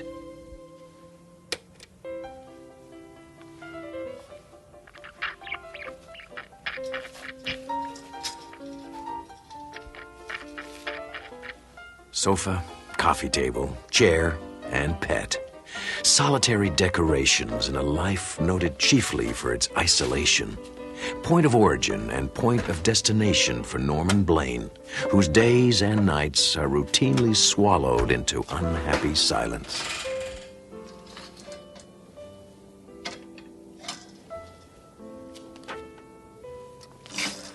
Hi, Bob. Hi, Linda. You going out tonight? No, I'm going to court tomorrow. Oh, great, Bob. They're going to let you practice again. No, it's alimony court, Mike. My wife's suing me for $1,000 because she says a cat needs daycare. Oh, alimony. You see, Linda, I hadn't even thought about alimony. Ludwig van Beethoven, Claude Debussy, Tchaikovsky, and Ravel. Finally, a collection of your all-time favorite classical hits. Remember this one? Or this haunting melody? Music whose beauty never fades. All on one album in a unique offer. Only a limited number of these special edition sets will be made available to the public. So, call 555-4221 and order Classic Edition Volume 1 while supplies last. For your album, cassette, or CD, call 555-4221. Operators standing by 24 hours a day. Moments to remember for all time. Share this album with your loved ones. Rachmaninoff, Haydn, Strauss's Blue Danube, Pachelbel's Canon in D. You'll be glad.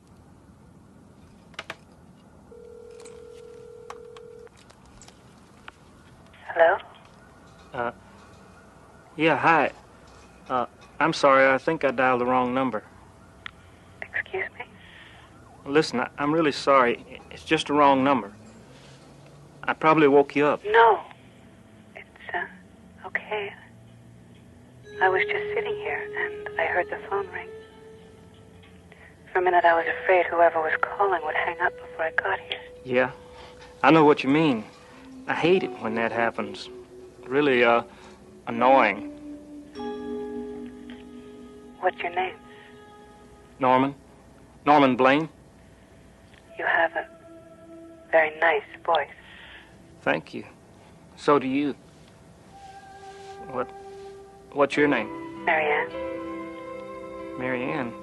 It's a good name. Listen, would you like to talk a bit? I mean, if you're not busy or...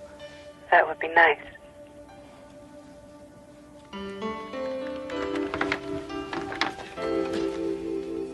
So, where was I? Talking to some strange woman for an hour. Hour and a half. That's the amazing thing about it. It wasn't like she was a stranger at all. It was, I don't know, special somehow.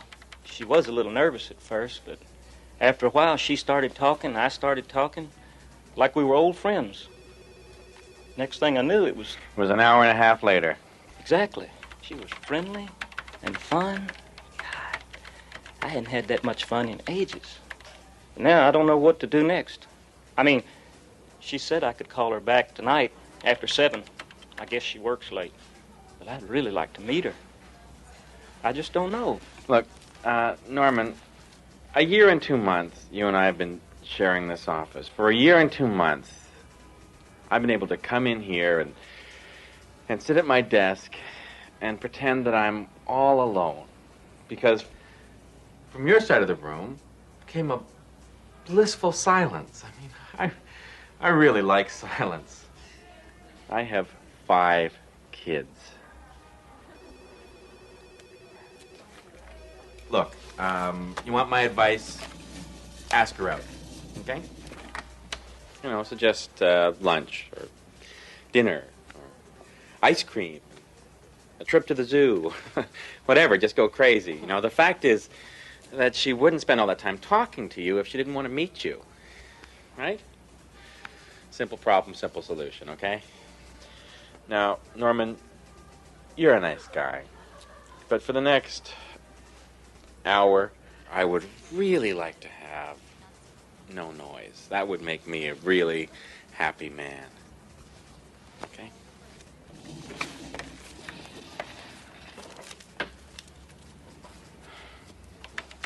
Well, thanks for listening anyway. That was a noise.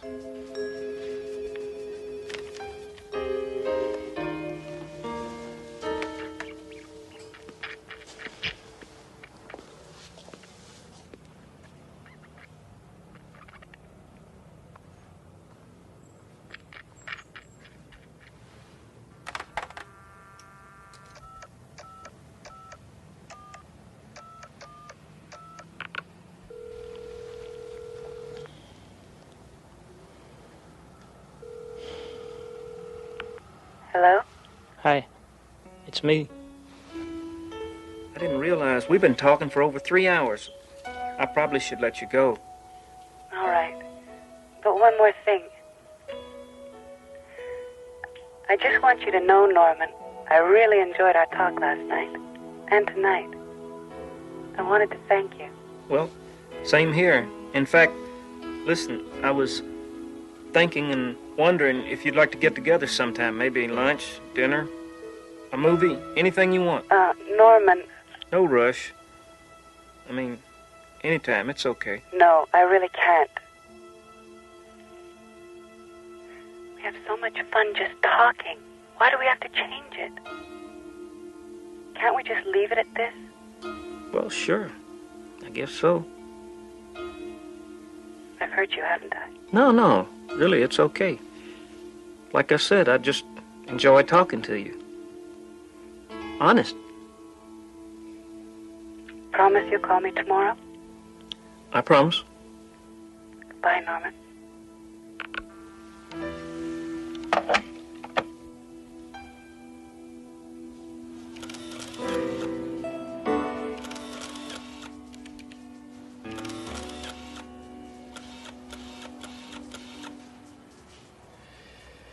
Okay, Norman, give. What? For 5 days now, you've been absolutely quiet, not a sound. You know, it's the strangest thing. We've talked for hours and hours over the phone, but she won't come out on a date. So let me give you some advice. Okay. Look, you say you want to meet this woman, right? But you don't know who she is, and you don't know where she lives. All you've got is a phone number. Have I got it surrounded here? Yes. Okay, well, you've heard of reverse listings. Like, you phone the operator, you tell her you've got this number, you think it's the right one, you know, you say it's an emergency or something, and you get the operator to tell you the address that goes with that number. And once you've got the address, you cruise by and you just run into her by accident. Okay? After that, you're on your own. All right, now, can we have some quiet around here? I'd rather... What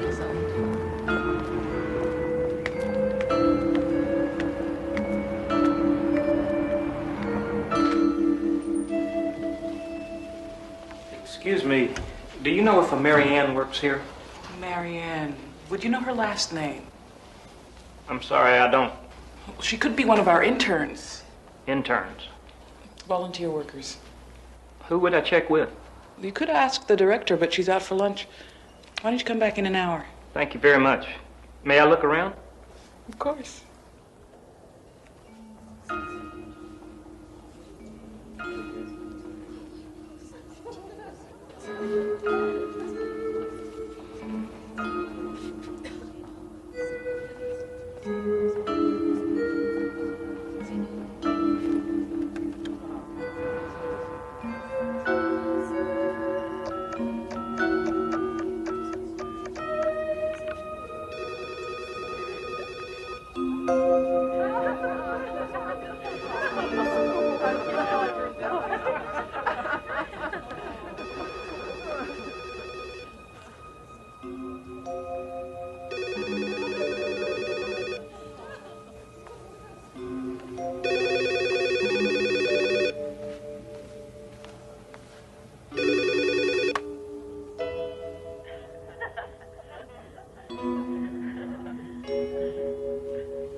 I see you're admiring the sculpture. Very nice. Terrible story, that one. Oh? That's the last thing she ever did. The self-portrait. I never met the woman myself, but if this work is any indication, we've lost a very special artist. Why a woman as talented as that would kill herself, I don't know. She killed herself. Oh, yes. There were the usual rumors, of course. Lovers' quarrels and all that. What a waste. It breaks my heart to think we'll never see anything else from Mary Ann Lindaby.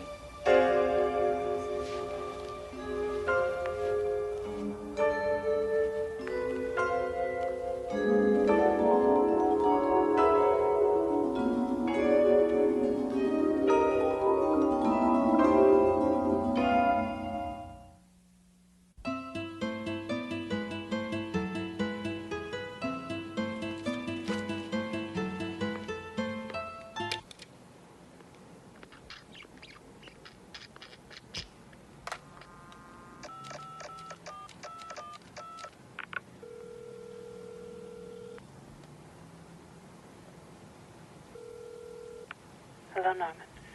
Hello, Mary Ann. I didn't think you were going to call. I saw you today, Norman. You came by.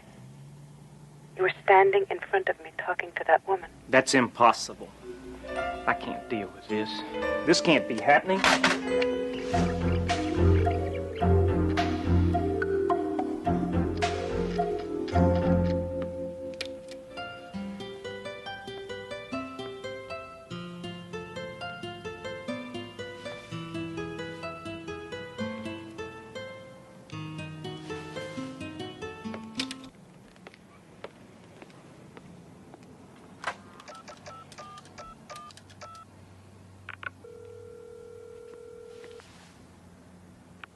Hello? I'm sorry, Mary Ann. No. It's me. I'm the one who should be sorry. I never should have answered the phone. But it's been so long, Norman. So long since I've talked to anyone. It was dark. And I was so alone. I know. So was I. I have to go now. No, wait, please. You can't go away like that. Sorry, Norman. Please. Goodbye.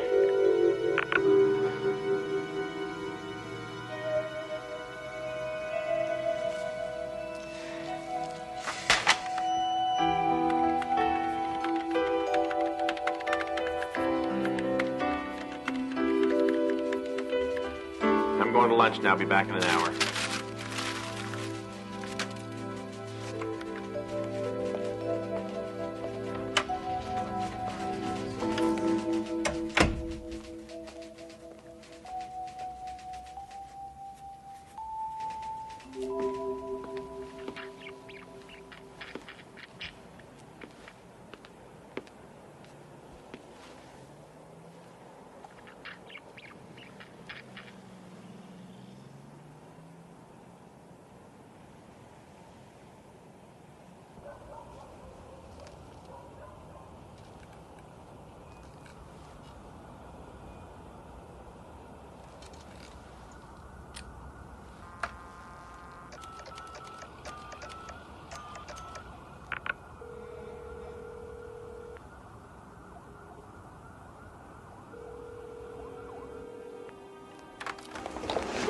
You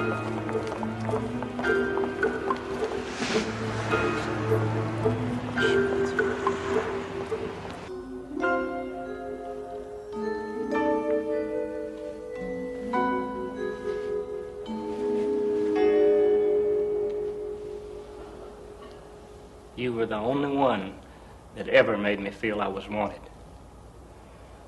That I wasn't just some jerk. I miss you. I miss talking to you on the telephone. It was the only thing I had to look forward to when I came home. After a while, it was the only reason for going home.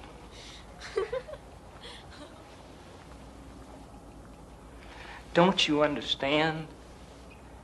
I used to feel I was nothing, that I had nothing. And then there was you, and everything changed. And I thought, my God, I'm in love. For the first time in my life, I'm honestly and truly in love. And it all just went away. Without you, there's nothing left for me. I'm sorry, Mary Ann. I'm sorry.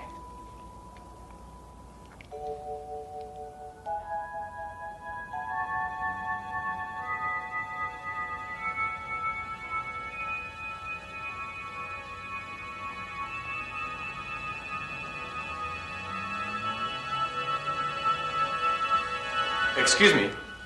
I'm gonna have to ask you not to touch the exhibit, sir. Goodbye.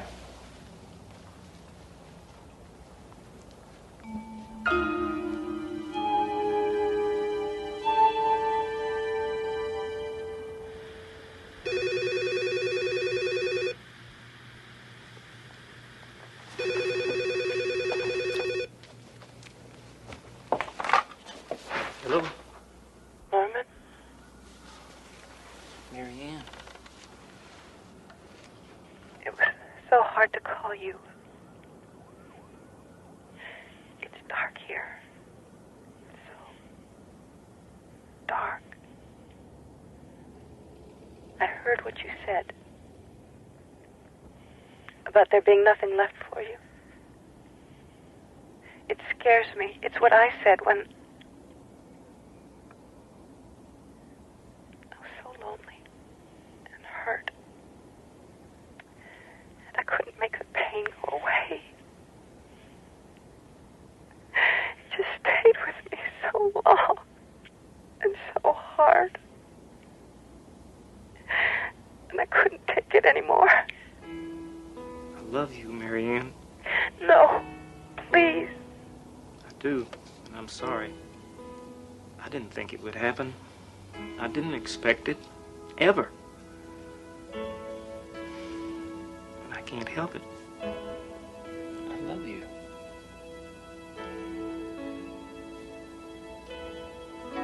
Come to me, Norman. Come to me now. Tonight. But the museum, it'll be closed. Don't worry. I'll take care of it. But come now, before I change my mind. Hurry. Okay.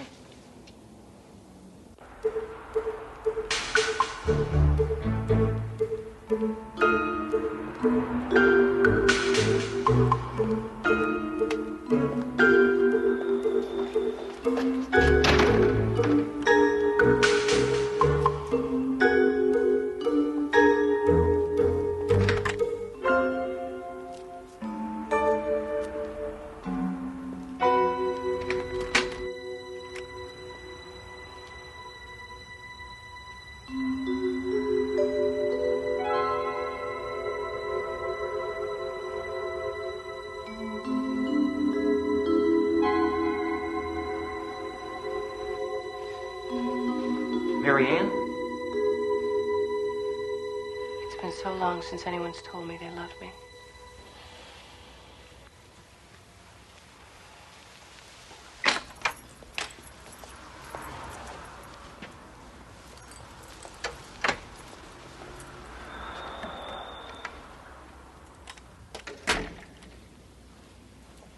don't want to be alone anymore. Stay with me. Please. Forever.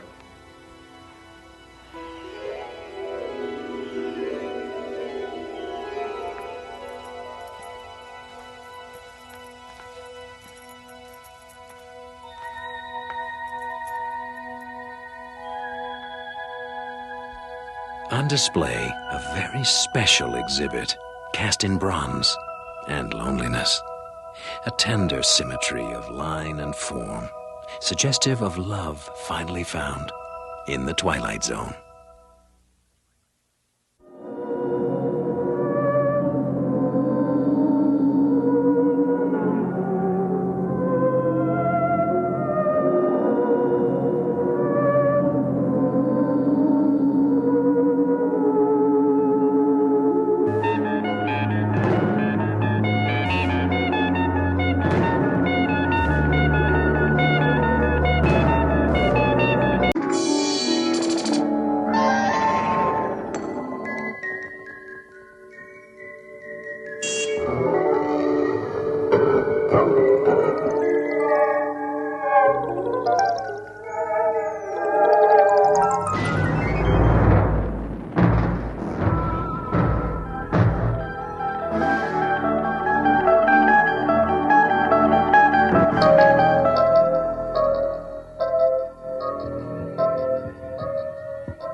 Later. Hi. I'd like to see Mr. Simmons. Oh, I'm sorry. He's no longer here. You have to see Mr. Cutler. Good morning, Mr. Cribbins. Hi, morning, Miss Bailey. Could you check your figures against this? I gave you 7 cents off yesterday. Yes, sir. Oh, Mr. Cribbins? I'm ordering tickets for the livestock show. How many do you need? Just one. Okay. Your figures match today. Hi, Barb. Still trying to get him into a conversation? Oh, great. I've only been trying for a year. Hello? I'll tell him right away. Mr. Cribbins? Mr. Cutler wants to see you in his office right away. Thank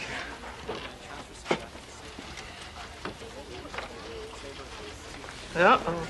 Last week's Simmons, this week's Cribbins. A human calculator? Cutler'd never fire him. Focus on Warren Cribbins, a myopic little man, precise with figures, awkward with people. His horizons, a bottom line dotted with decimal points. But his safety in numbers is about to be erased. No, no, no. Don't get mad and don't get even. Just get ahead. Yeah. Sure. Cribbins. Yes, sir. Have a seat. Thanks, sir.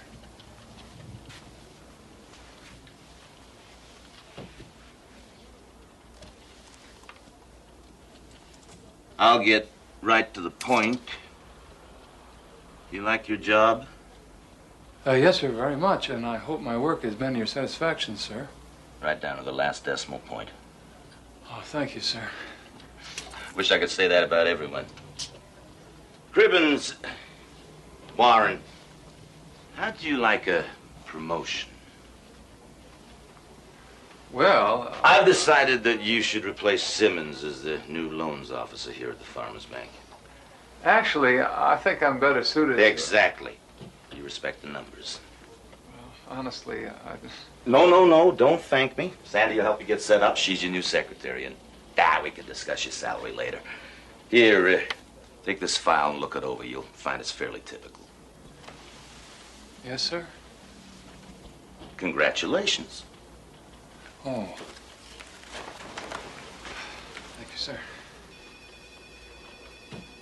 Sandy, will you come in here for a moment, please?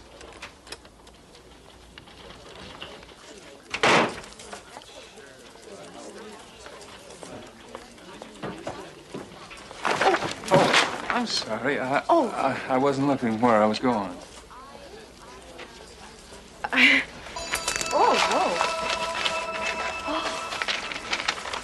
Oh, no. Oh, no. Oh, I'm so sorry. Oh, that's all right. Oh, I'm so sorry.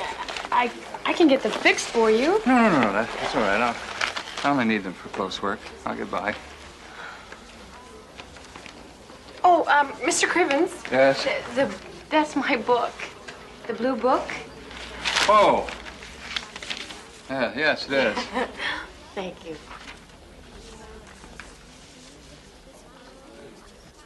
No, I did not take out your loan. You did. Yeah. Yes, and you agreed to abide by the conditions of said loan. No, I can't do that. Mr. Simmons is no longer working here. I said that I can't do that, and Mr. Johnson, I would appreciate it if you would watch your language, Mr. Johnson. Mr. Johnson?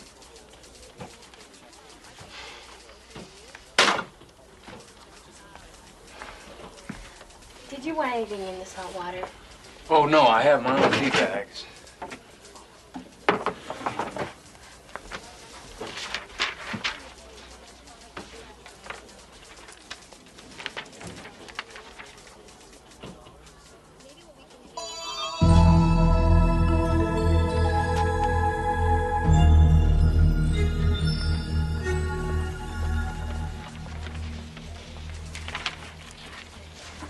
Yes, Mr. Crivens. Some money just dropped in there. Where? In there, I just saw it.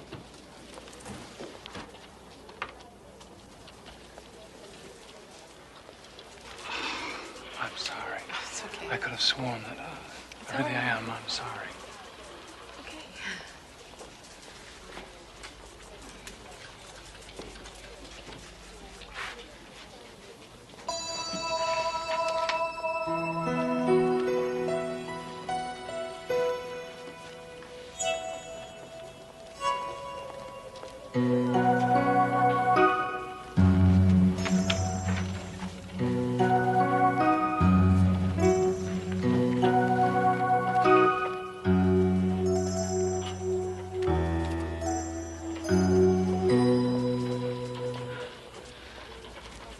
Thank you, Mr. Crivens.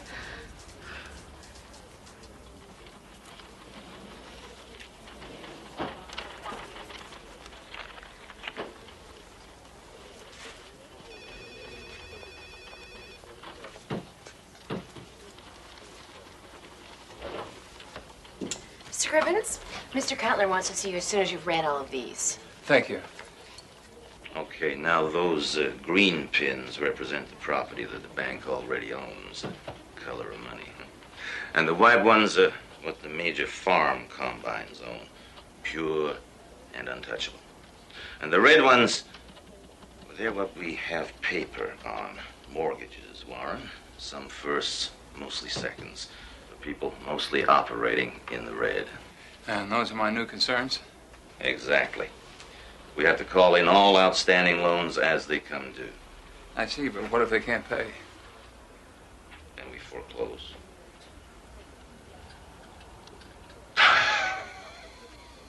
Listen, Warren, I've always looked at mortgages as rent.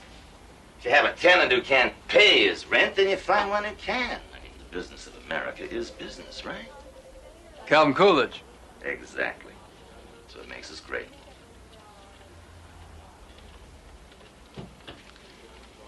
Warren,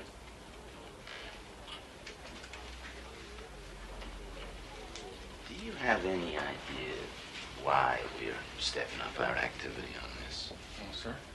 Well, it has to do with the new state highway coming through. If you own land the government wants, it's like sitting on oil. You know where the new highway is going, sir? Oh, boy. If I knew that, Warren, I'd own this bank instead of working for it. Anyway, the more deeds we own, the better our chances, so let's start changing those red pins to green, ASAP. I'm afraid you're delinquent on your loan, Mr. Slater. A letter was sent advising you grace period's over this week. You can extend it a little more, can't you? No, I'm afraid we can't do that. Business of America is business, Mr. Slater. The business of America is people. Or it should be. Please, Mr. Slater, let's not take this personally. This is just business.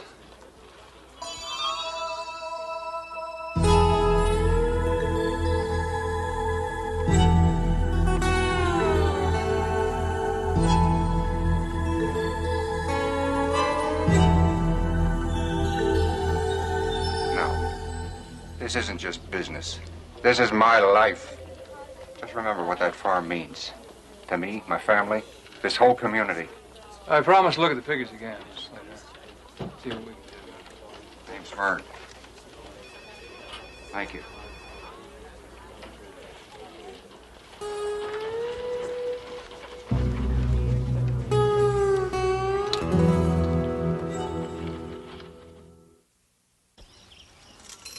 It's an enormous piece of property.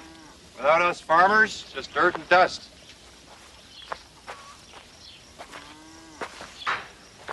What's the bank going to do with it anyway? You can't work it? No, I guess not.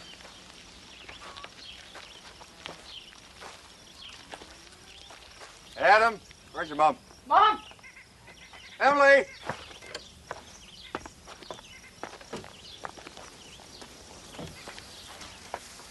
This here's Mr. Cribbins. He's from the bank. How do you do? Hello. Vern tells me you're going to figure a way to make things work.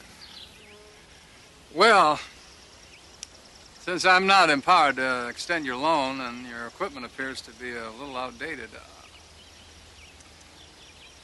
I suggest that you sell off some land. Who to? Who's going to buy it at a price that'll be worthwhile? I'll just have that much less corn for market? How's that going to help me, Warren? Mr. Slater, Vern, I think that may be your only option. I may not even be able to get my boss to agree to this. He wants to enforce foreclosure.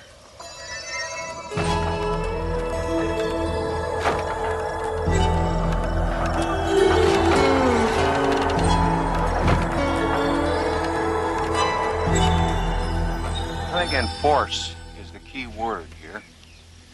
Oh, please, just look this over and think about it. I ain't selling. You hear me, Warren? You go down to the bank, you tell them I ain't selling. Tell them loud and clear, Warren. You hear me? I got faith in you, Warren.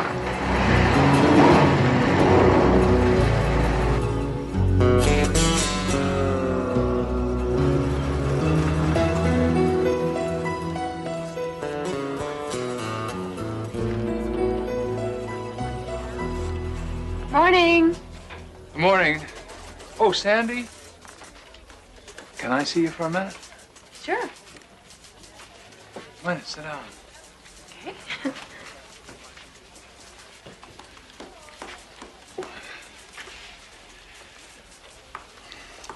I have a question I'd like to ask you. If you were in a position to help some people, but by helping them you might lose a great deal yourself, yet by not helping them, the people you want to help, they may lose everything.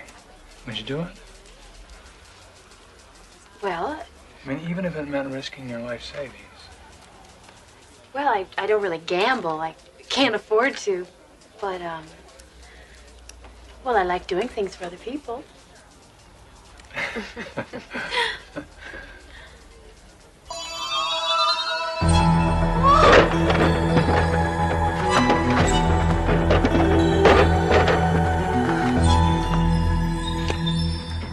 Whoa, what's wrong? What do you mean? What I mean is you just jumped right up out of your chair. Oh, well, nothing. Nothing really. Oh, yes, would you do me a favor? I'll try. Would you draw the cashier's check for this amount from my savings account? Sure, no problem. Anything else? Yes, there is one thing. Please, be very careful around the bank. You sound like my father. Please, be careful. Okay, I will. Thank you for your concern.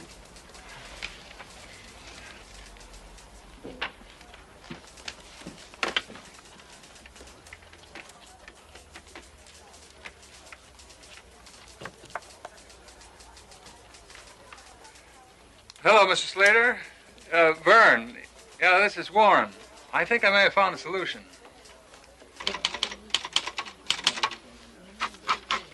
Vern, I think this may solve your problem.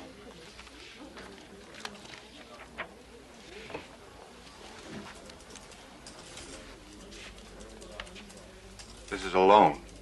Yes, a personal loan from me. That's correct. Warren, I won't let you down. I'll pay you back every single penny. I promise you.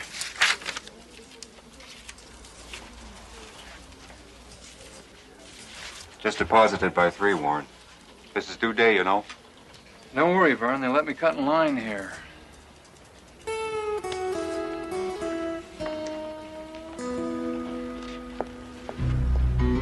Sandy? Oh, I'm sorry, Mr. Cribbins, what are you doing? Oh, I'm sorry. Nothing really.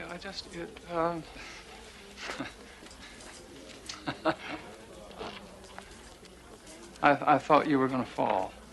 I use this ladder all the time, and I've never fallen, not once. Oh, I don't understand. You were supposed to be careful. And I was. Oh, I nearly forgot. You're supposed to go see Mr. Cutler in his office. ASAP.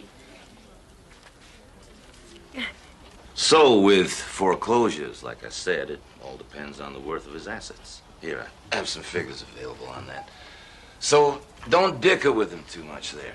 He's in no position. His debt load's so heavy he can't say no, even when we offer him bottom dollar.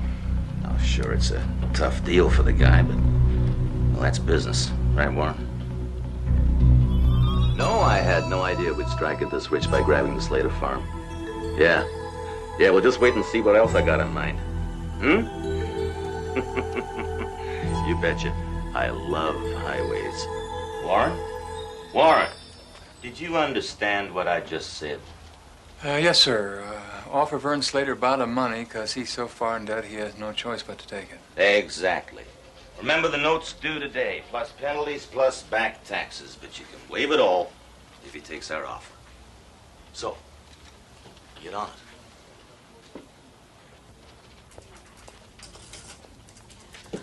Everyone's closing and balancing. What did you want me to do with this cashier's check? I'm not sure, Sandy.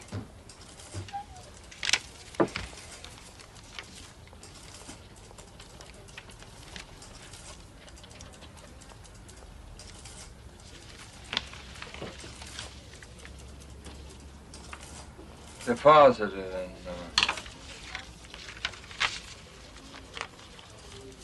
Vern Slater's account.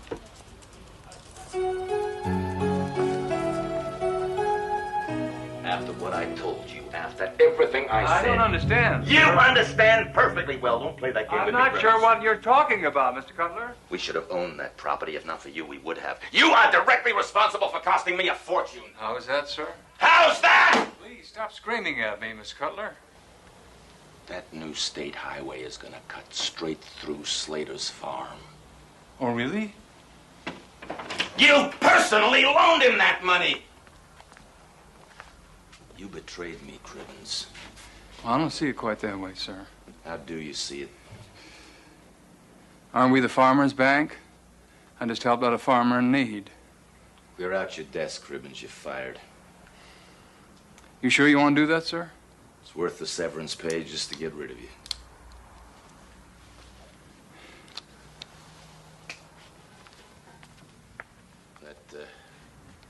That sign's crooked.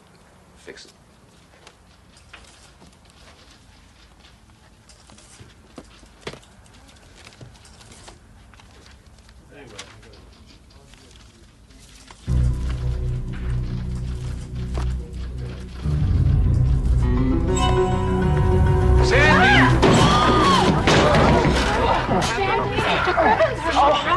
What happened? You okay? Oh, I think so. Are you okay? I told you to be careful, Sandy.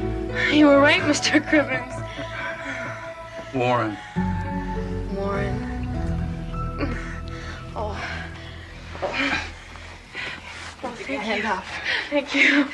Oh. Oh, no, I did it again. What? Your glasses, I broke them. I think they're totally useless now. Well, that's all right, Sandy. I won't be needing them anymore.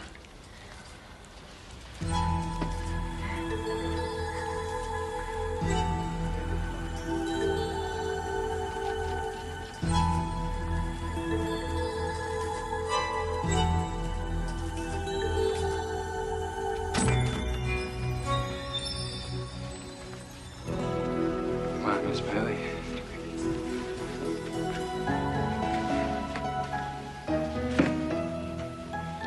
Accidents will happen, and Warren Cribbins had a lucky break. Instead of blindly following orders, his eyes were opened, and he saw humanity, and discovered it was his greatest asset. Add him to the list of those who have peered into the Twilight Zone.